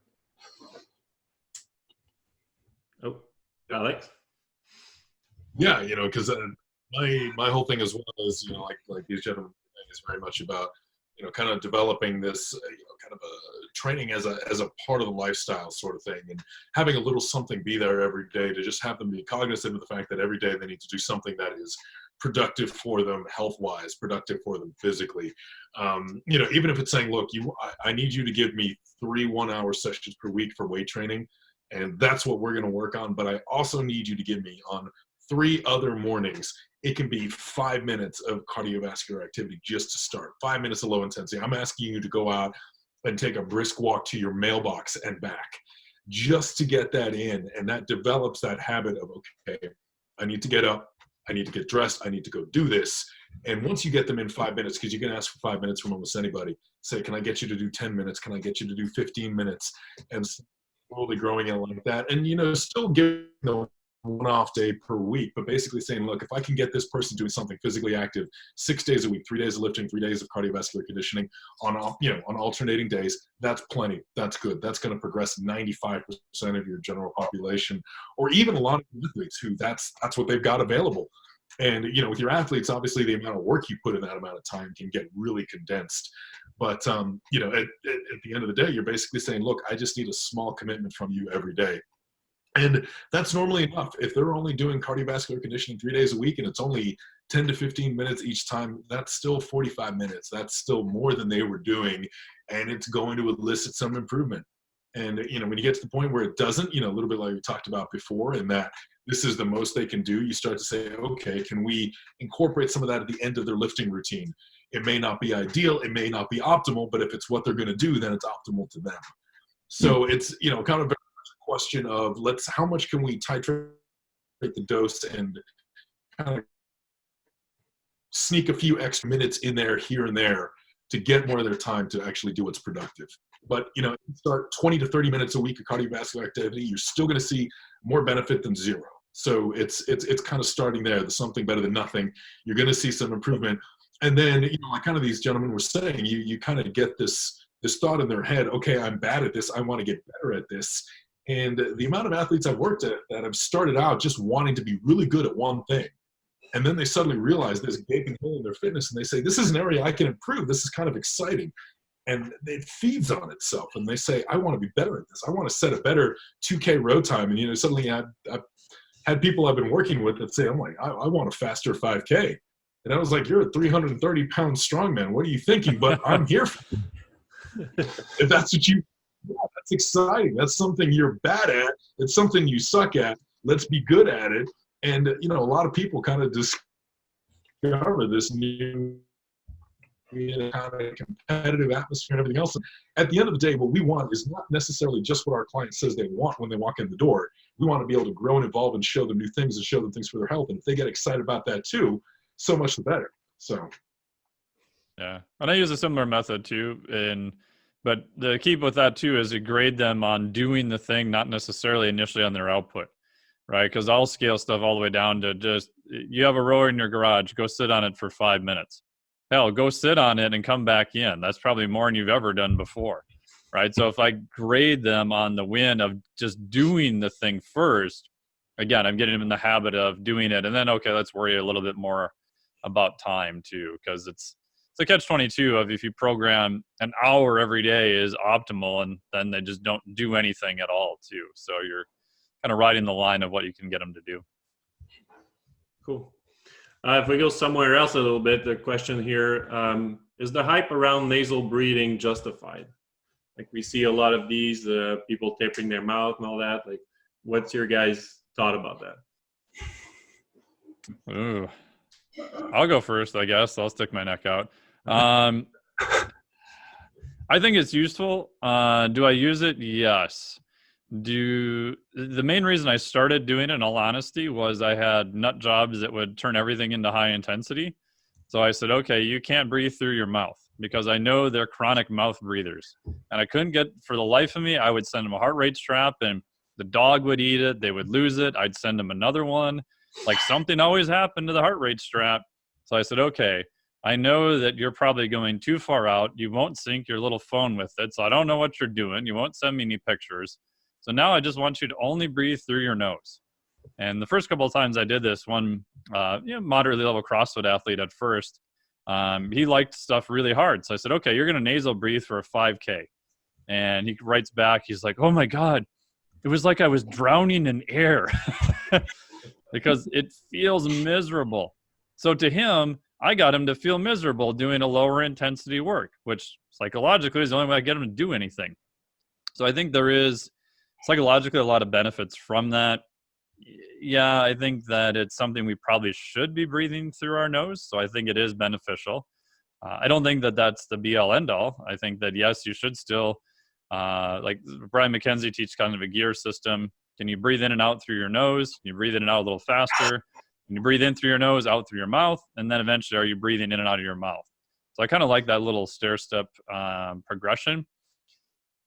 I don't know. I'd be interested in what the other guys' thoughts are from a physiology standpoint. I'm in the process of, again, going back through a lot of the literature on it. I think some of the physiology aspects have probably been oversold, and some of the stories sound super cool, but I don't know. I don't know if it's from a physiology side. I'm still mixed, and I mean, I bought a friggin' 3 Moxie setup and a friggin' Metabolic cart to try to figure it out. So I don't know. So on the physiology side, I'd be interested in what you guys think. And the last part too, what I've done recently is I think there is something to doing something that's very hard to build up the mindset of like David Goggins and stuff like that, to do things that are hard, but yet I can't have everyone do max attempts, and I don't want them doing stupid stuff. So if you're doing a 20-minute capacity row and I'm looking at your output and you can only breathe through your nose, man, at the end, it's really friggin' hard to stay breathing through your nose. Like you mentally have to be there on every single stroke. And I think that skill is beneficial, even from a mindset way of, can you train something that's hard without it necessarily just being go beat the crap out of yourself all the time? I like Excellent. Yeah, that's I really the idea of nasal breathing as throttle control, first of all, is fantastic. It is an excellent measure of basically saying, okay, if you can no longer breathe through your nose, you're going too hard, or if you're shooting snot rockets everywhere, you should probably take it down. So, in that respect, that's something I've absolutely said. It's a good proxy for doing zone 2 work. Keep breathing through your nose. The moment you have to actually switch from nasal breathing to oronasal breathing, you're going too hard. In a lot of the research on this, the idea that there are inherent benefits to nasal breathing, whether it's sympathetic, parasympathetic, anything else, or the idea that, for example, in your sinuses, nasal breathing is associated. There's nitric oxide actually produced within your sinuses that actually then goes into your lungs. It actually improves lung capacity, alveolar capacity, gas exchange, et cetera, which is why actually moderate levels of activity, it's not just oral breathing, it's oral nasal breathing, and you're taking in air through both. The problem with nasal breathing itself is that at higher levels of performance, there's no obviously inherent benefit. The constriction of airway size far outweighs any other benefits from actually like improved gas exchange from nitric oxide or anything else. Taping the mouth shut and all that, it's not something I use like outside of it, like people tape it shut when they sleep and everything else. For me, it's very much a tool. It's a throttle control tool. And I think a lot of the research on nasal breathing and, chronic overbreathing in the population and everything else, I think a lot of that has been, kind of honestly oversold. Physiologically, there's just enough truth to it. Like, again, gas exchange issues and, the sinuses and moisturization of the air and everything else. For it to sound plausible, sorry, that's my COVID, for it to sound plausible, but not necessarily enough to make a major difference athletically or be something that I would kind of implement on a larger basis with my athletes. Yeah, I guess you guys covered everything. I mean, I never use it personally. The only time I ever use it is if somebody's complaining that they're tired all day, and we might use it for sleep. If they wake up and they've got a dry mouth, then I might have them tape their mouth. But I've never actually used it during exercise. I just tell the client, look, if you're going so hard that you're having the gasp for breath through your mouth, then you need to dial it back a little bit. So we're going to dial it back until you can do the whole session without opening your mouth at all. If you're opening your mouth to talk, fine, but you shouldn't be gasping for breath. But then on the other side is, if you are training really, really hard and the whole goal is hitting really high levels of aerobic conditioning, you're going to be breathing through your mouth. So don't try to nasal breathe if you're going at full max as hard as you can. There's no real benefit to that. Yeah. I had a quick question on that. Do you guys think there's any benefit to having higher levels of CO2 to enhance the Bohr effect, to offload oxygen better at the muscle level?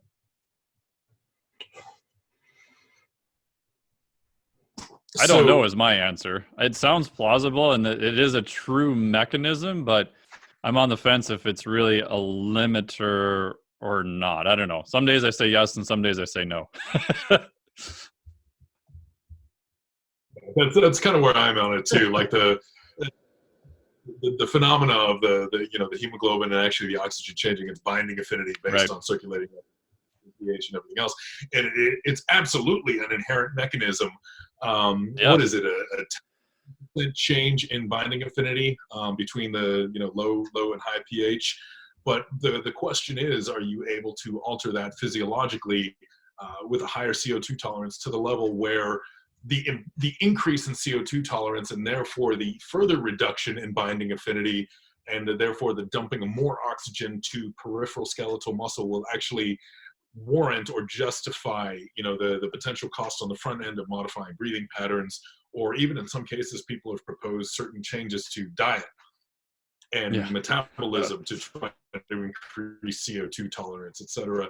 And is there enough room between what is considered the top end of the normal physiological response to the Bohr effect and anything that could be elicited through specific training regimens or dietary interventions to justify kind of the investment there? I mean, is a 1% further decrease in binding affinity there really enough to make a difference physically? And in the process of developing that, are we going to be compromising some other system because of it? So that, again, so that was a really long-winded way of me saying I have no idea. No, okay.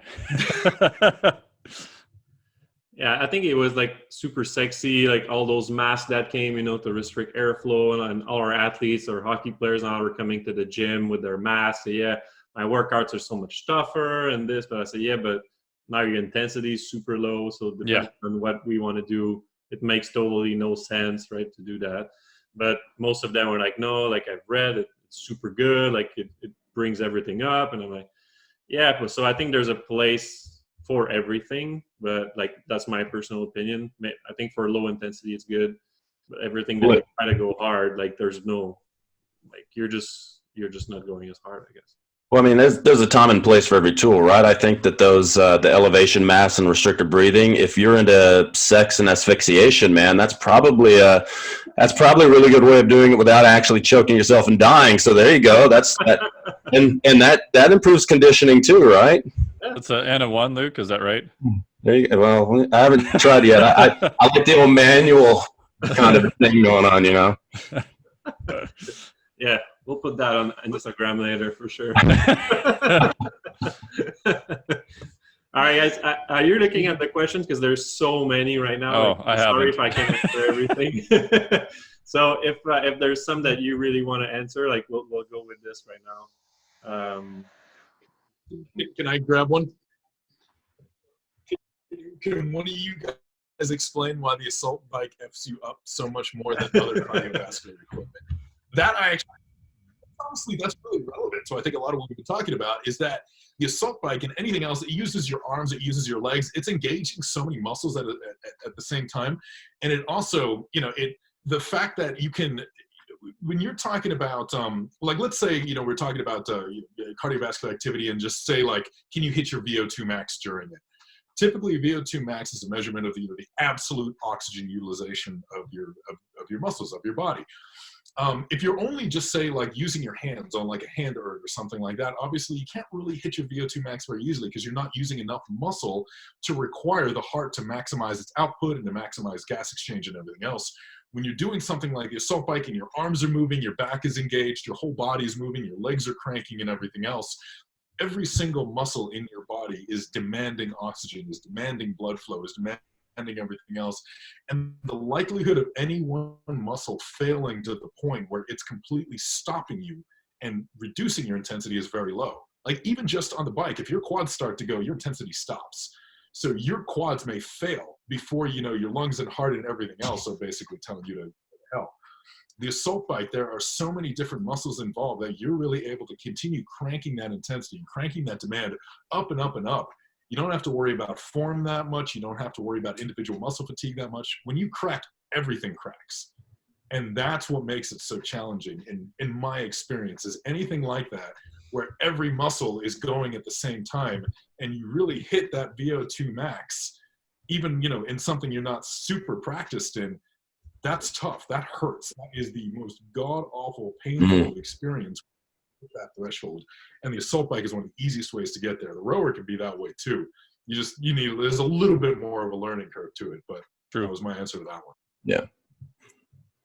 Isn't there something too about the air bike where you don't really get that momentum compared to, let's say, on a regular bike, where once you start rolling, you get into that momentum, but air bike, as soon as you stop a little bit, like it slows down so quickly that you're always pushing and pulling. It's almost like going against a flywheel, right? In essence, it kind of sort of is a flywheel, right? And the intuitive thing that people realize after they start doing that or a rower is, oh man, it's like pushing a car, right? Everybody knows once you start pushing a car that if you slow down at all, it's just going to really suck really bad.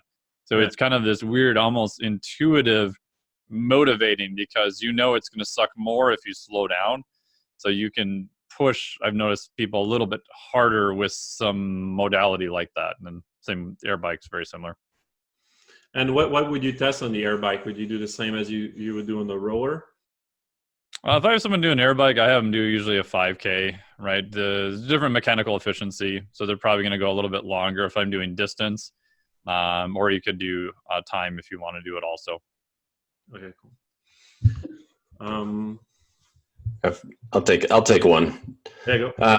High intensity continuous training is something I've seen become more popular. Curious of your take on it and where to fit it into a program. So there's a couple of places that we would put high intensity training. One of the things we like to use it for is female physique athletes.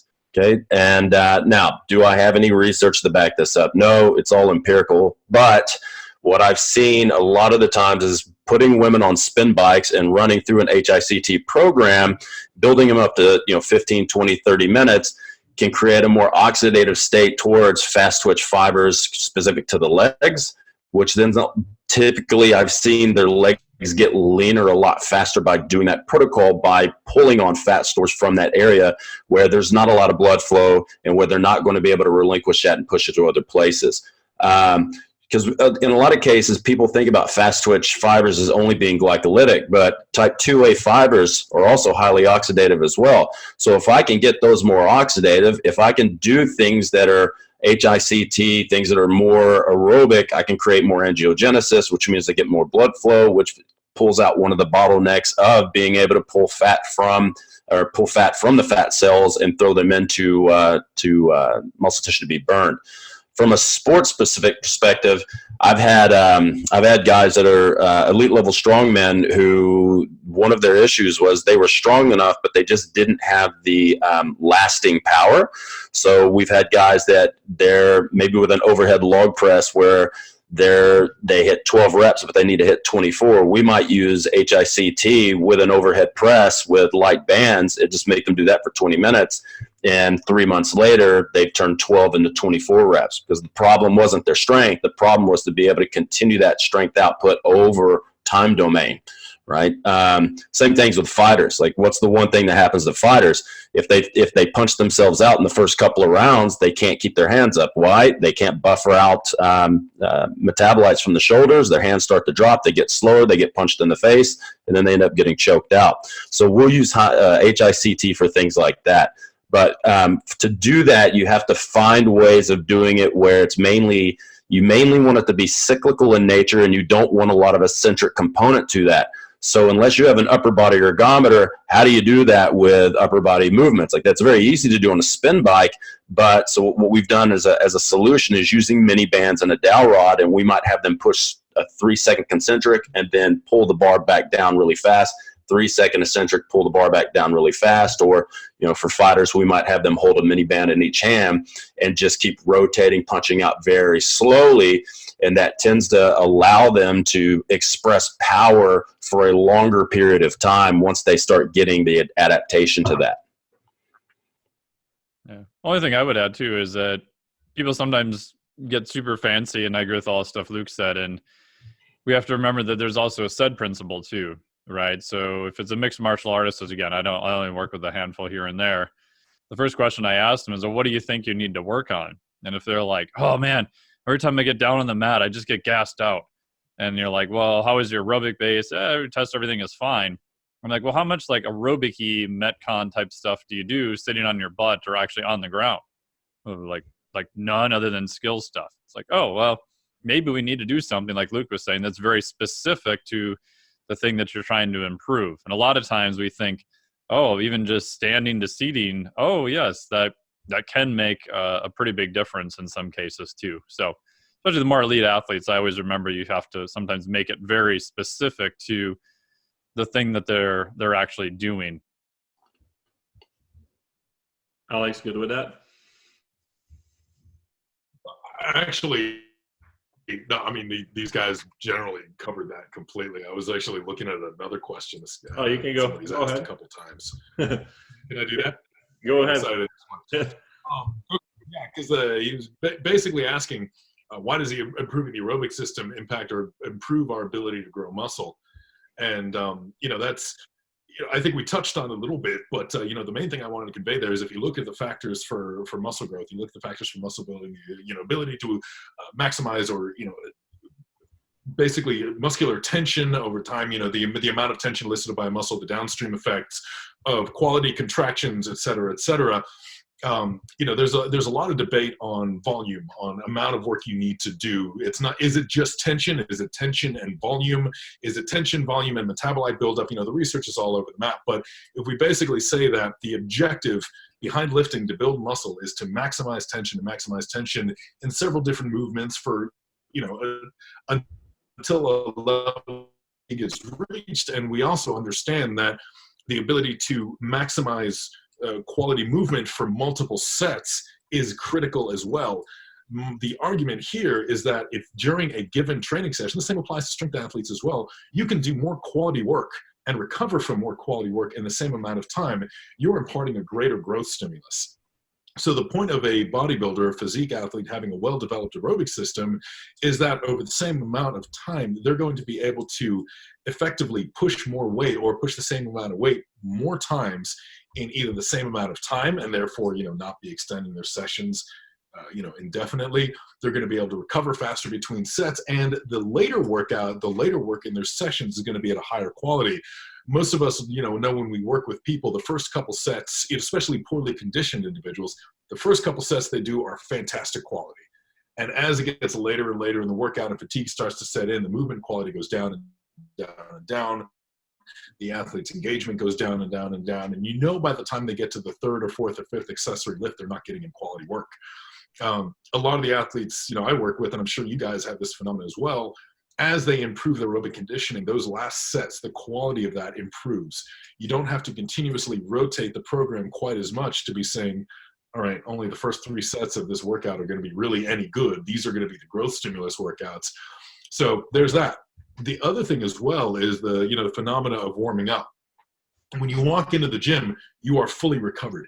Your general fatigue level is bottomed out. You have no fatigue, ideally.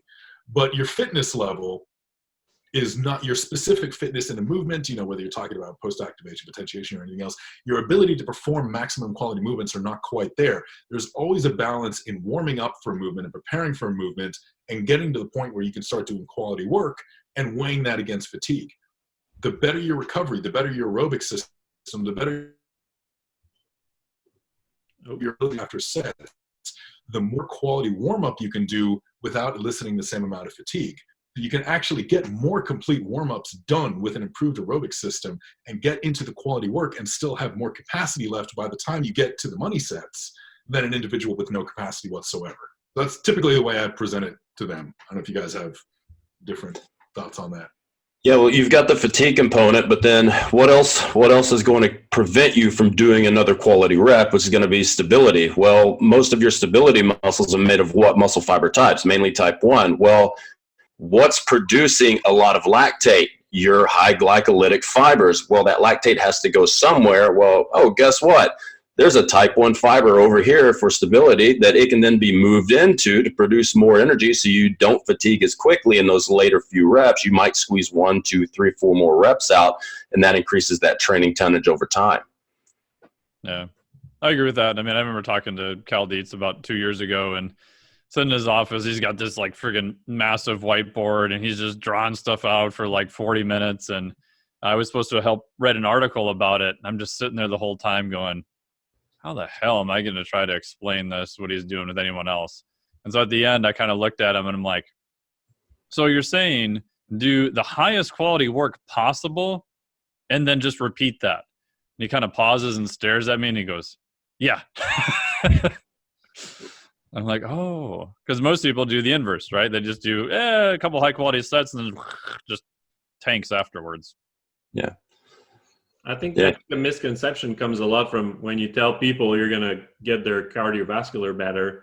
They're thinking tempo runs and 10Ks and marathons and you're going to train them like a super long distance runner, where what we're talking about is getting their cardiovascular system better, but still focusing on their main goal to be able to elevate both at the same time. But when you talk to somebody about cardio, the first thing that comes to mind is like that skinny, super thin, like marathon runner with no muscle.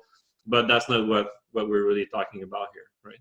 Yeah. We're just trying to make sure it's not the rate limiter, right? There's probably other things that should be the rate limiter. And cardio is the one thing that, in my opinion, should not be a rate limiter for most people, for these types of athletes, because we have pretty good data and we know how to train it. And it's actually a very trainable skill. Like some stuff is not super trainable. No matter how much I keep lifting, my wrists are not really going to get any bigger. But I can get a lot more quote unquote conditioned, aerobic base, and that's something you can control and train.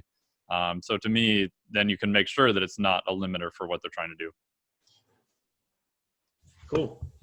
Guys, any other questions that you're...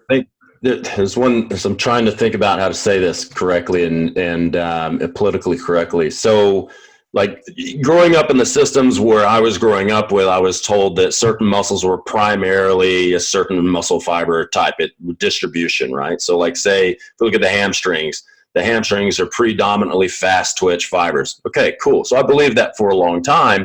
And then I would look at bodybuilders that were doing, I was told not to do sets of over 8 on leg curl. And then I saw the biggest bodybuilders, the biggest hamstrings, were doing massive amounts of high reps. And I started thinking about that. Is the information I'm getting wrong? So then when I went in and looked into the literature, you look at the hamstrings as being roughly around 50% fast twitch. And I thought, well, shit, if I'm only lifting sets of 8 or less, I'm losing 46% of the muscle that could be growing and creating more strength and more hypertrophy. Maybe I need to start lifting a little bit more there. So, you start looking at, if I wanted to become the biggest, strongest, fastest athlete with the best performance, I'm going to need to train all the muscle fiber types, and then I'm going to have to maximize those fiber types in a way that's specific to maximizing them. How do we maximize that? First, we have to hypertrophy them. Then we have to convince them to create energy efficiently in the right manner, right? So that changed my views a lot on how things should be done, not just with the conditioning aspect, but also the lifting aspect, and saying it's okay to do sets of 20, 30 reps in the leg curl, and that's probably going to be beneficial when you're pushing it to the extreme. Yeah. Well, there's some data now showing that even without blood flow restriction, 30% of 1 rep max, as long as it's taken to volitional fatigue or failure, may be enough to elicit some muscle growth depending on populations and things of that nature. Yeah. So The only problem with that is that whoever's done a 25 reps back squat, rep max, it's horrifying. That's why no one does anymore, because people are sissies nowadays. They don't lift heavy. They don't. They think they're lifting hard, but they're not lifting hard. This is why too. Like, I'm not big into RPEs or RIRs, because most people have never pushed themselves to the point of absolute failure. They have no idea where that RIR RPE is. Like, for my wife is not a well conditioned lifter. So if I give her an RPE of 8, she'll hit a 3 and stop. If you give me an RPE of 10, I'll go to 30. I'll go well far past the point of where I should be going. So it's important to think about things like that. And when if you're going to use things like higher reps, which can be locally aerobic if you take it to that level, it can stimulate aerobic systems, but it can also still hit those type 2A and type 2X fibers as well. If you take it to the point where that last 3 to 5 reps looks like your spleen's about to come out of your butthole.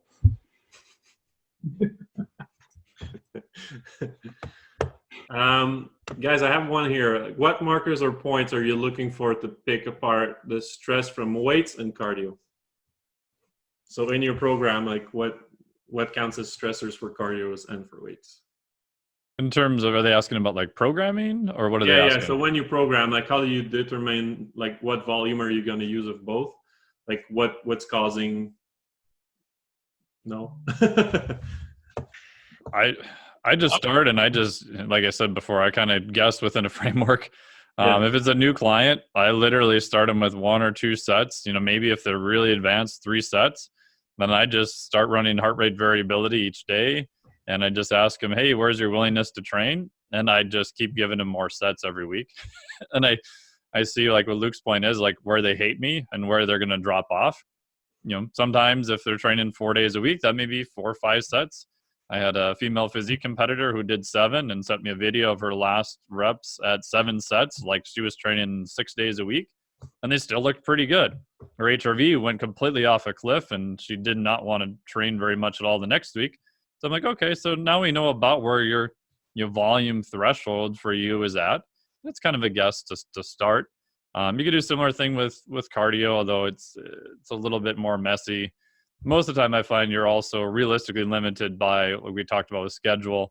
How much time do they have to train? I still want to make sure they're doing, high quality work, because some people will just keep going on forever. And you send a video of their last set and their deadlift turned into some, pooping dog instead. So it's depends on the person and what they're trying to do, but it's kind of a rough framework. Same. So guys, any other questions? I know it's getting longer, but I mean, I've never had that many questions before. So if there's any questions that you really want to maybe answer, that means nobody understands what we're saying. Maybe we do another like 5-10 minutes, and I'm sorry for people that won't get their question answered, but yeah. So anything that you guys really want to answer.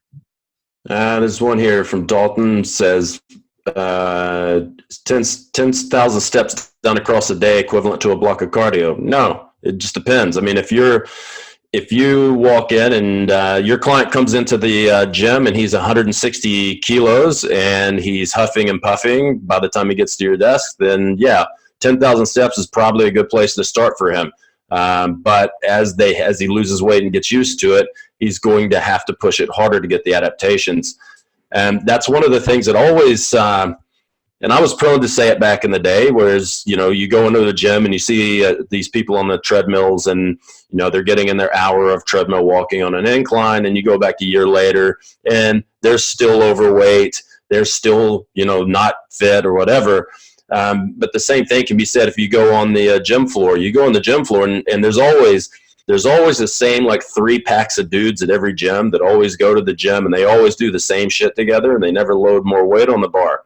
If you don't load more weight on the bar, you're not going to get stronger. If you go and you jump on the treadmill and you just walk on it at the same speed, you're never going to get faster, or you're never going to adapt. Like, the whole point is to, once something becomes easy, you must make it harder, or you can't progress it any further. So that's the whole point. Like, if you're just going in for exercise, that's fantastic. Like, you're going to do the lowest of the most minimal thing you can do because your doctor says that's what you need to do. That's fine. Go do it. But if you're going into a gym to train, the whole purpose of training is to become a bigger, better, more badass human. So you must keep progressing things forward. Yeah. One thing I would add to that too. Real quick is that I program NEAT and exercise separately. So they'll have like just a simple step count. And I agree with Luke's point that for training, 100%. The caveat now is people have taken that concept and bastardized it with NEAT. So they're like, bro, you got to get like your 20,000 steps in a day. And at some point you're going to have mechanical issues, and it's not a linear relationship either.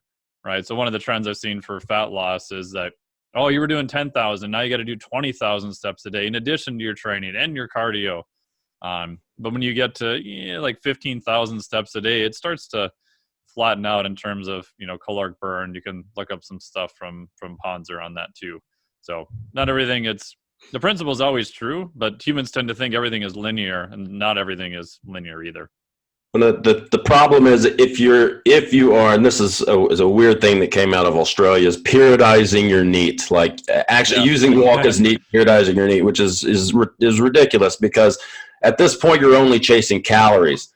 Yeah. You should be doing conditioning because you're trying to elicit some type of conditioning adaptation. If we talk about strength training, if I want maximal strength, I'm going to lift in the 1 to 5 rep range. If I want hypertrophy, 8 to 12 rep range. I've got a certain time under tension. But people tend to use cardio as a way of burning more calories, which is not a very good. It's not a good call or return on investment, because as you chase those calories, your body gets smart and it deregulates your metabolism in order to conserve energy, or then it makes you hungrier, so you start binging. It might be a better idea, instead of going from, say, 8,000 to 20,000 calories, which is, that's like 200 minutes of walking a day. When is this person supposed to meal prep and sleep and play with their kids and work? And now you've got a 30-minute mobility routine you want them to do. You want to roll around on a foam roller for 10 minutes. You've got all this shit. You want them to breathe for 10 minutes. You get the next thing you know, they've quit their job and they've divorced their family. They've gotten rid of their kids because now they just have to train for 10 hours a day because that's all the work you've given them. It's probably a better idea to focus on the adaptations for cardiovascular respiratory progression than to just chase calories. Because if you get more cardiovascular fit and your VO2 max goes up, you inherently burn more calories around the clock, and you burn more calories when you train because you can perform better.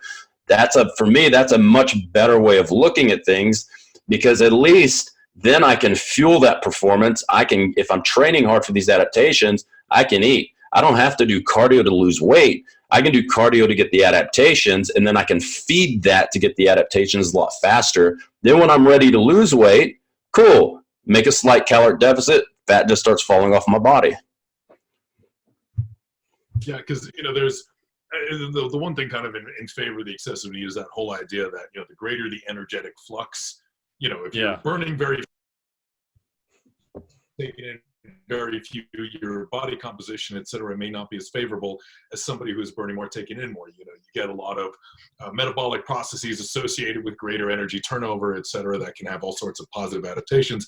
But, exactly like Luke is saying, if you're not training something, if there's no end objective, if it's not progressive, if it's not an insult to the system, you're not going to get any better. It's just work for the sake of work. It's like saying, does carrying in groceries from the car count as weight training? Well, it can count as weight training if you don't do any weight training at all, but it's not really eliciting those adaptations that we're looking for in that regard.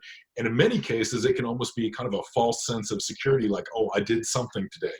I did my 10,000 steps. Does that count as my cardio? Well, if it's not taxing your heart, it's not raising that heart rate, it's not introducing, peripheral skeletal muscle hypoxia or, reducing your glycogen levels or anything else that, is actually required for those adaptations for building mitochondria, et cetera, you're not getting any discrete benefit out of it outside of that bare minimum. So it's kind of like, yes, it's good to watch your NEAT, but I tend to use NEAT actually as just a proxy for overall kind of recovery state and activity level. If I start introducing a lot of cardio and their NEAT goes way down, I get the sense that I'm probably putting in too much, that individual is fatigued and their overall background level of activity is dropping. So for me, NEAT is not a goal. It's more of lifestyle and habits and recovery and everything else. Because they feed forward back both ways. That's what people forget. Right? You can give them an objective of hitting a certain amount of NEAT, but you also want to watch it, exactly what you said, Alex, to see, anyone who's worked with contest prep athletes will be like, their NEAT just friggin', tanks. And that's the first thing, if they're aware of it, they notice too. So it goes both directions. Yeah, that's where NEAT is possibly a very good metric to measure. So if I see someone who averages 8,000 steps a day and then all of a sudden they're doing 5,000, then I know I'm probably dieting them too hard, or I'm overworking them somewhere else. So we might want to either, maybe raise the NEAT back up to 8,000, or I might have to make an adjustment somewhere else. Cool. So guys, if we can finish with one, is there any app or devices that you use to track your athletes a lot, and a book recommendation for people? Or books? Ooh. Book, since I'm not going to shill for everyone here because we've all got stuff out there that's great. Yeah. Steve Magnus's Science of Running is just fantastic. If anybody wants a good, very readable resource from someone who really knows his stuff on endurance training, if you're a personal trainer, if you're a strength coach, whatever, and you want to get into understanding a little bit more about aerobic systems and aerobic training, look up Steve Magnus. He's fantastic. It's focused on running, but it can apply to pretty much anything. Cool. So that's one I've got. Yeah. The one I have nobody wants to hear because I torture grad students with it. It's George Brooks's Bioenergetics Physiology textbook. If you can get through that, you're good to go. Is it super applicable? No, not really. Is it utterly brutal? Yes. But if you understand what's going on in there, like you're solid, man. Like you're good to go. So cool. And I'll take the extreme opposite end, because this is basically what we tell our students is start with biochemistry for dummies. Like if you don't know anything, start with that, because what I found is that because I dropped out of college, I found mentors and I taught myself all this stuff. And so one of the first books when I wanted to learn exercise metabolism was Exercise Metabolism by Hargrave. And I opened the book and I looked at it and I went, yeah, put that right back on the shelf because I didn't understand it. So then I went to Barnes and Nobles and I picked up, Biochemistry for Dummies, and I went through that. And then I pulled Exercise Metabolism out and I go, holy shit, this actually makes sense to me. This is fantastic. So, it's probably best for a lot of people that don't have any formal education in this stuff is start at the most basic level you can. Even if you have to grab like a 5th grade biology textbook and start with that and then just work your way up. I mean, there's a reason why schools teach it that way. Then if you're teaching yourself that stuff, then start with the very simple stuff. Find a good mentor who can fill in the blanks for you and teach you how to fish. Not give you the fish, but teach you how to fish and lead you to, I say this a lot to my students, I can lead you to the water, but I'm not going to grab your head and push your head under the ground and try to drown you. You have to choose to drink the water, and you have to take ownership of taking your education seriously, and you have to study, and then you have to work within your capacity to study. It's a lot like lifting weights. How do I get stronger? I do the work, add more weight, do the work. But in this case, it's read a book. Once you understand that, read a book that's a little bit heavier, then read a book that's a little bit heavier, and just keep on and keep going on with that. And then eventually you'll get like all of us here, is you'll start learning how to go down rabbit holes, and that's when it gets a little bit crazy. You start going down rabbit holes, and then you figure, you've just spent a whole Sunday researching a bunch of shit that has nothing to do with anything you started with, but was still pretty cool and interesting. Yeah.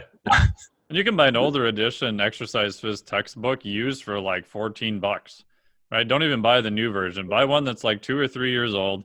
Literally, it's going to be like 15 friggin' bucks on Amazon. But like Luke was saying, you have to have the self-discipline to go through and then kind of teach yourself or enroll in a class or do something. But my pet peeve is that, especially in the industry, it's sexy to have all the super advanced, it's all the nasal breathing, this and that. And then you start asking questions and you realize that they don't even know why they're nasal breathing, right? Because it's not sexy to go back and make sure you're really good on the basics. Yeah. It's like Alex said with the nitric oxide. Like people are going to hear that and be like, "That's cool. If I breathe through my nose, I get more nitric oxide." Then they go, "Wow, I have no idea what the fuck that does." And so you're going to get a lot of people like that.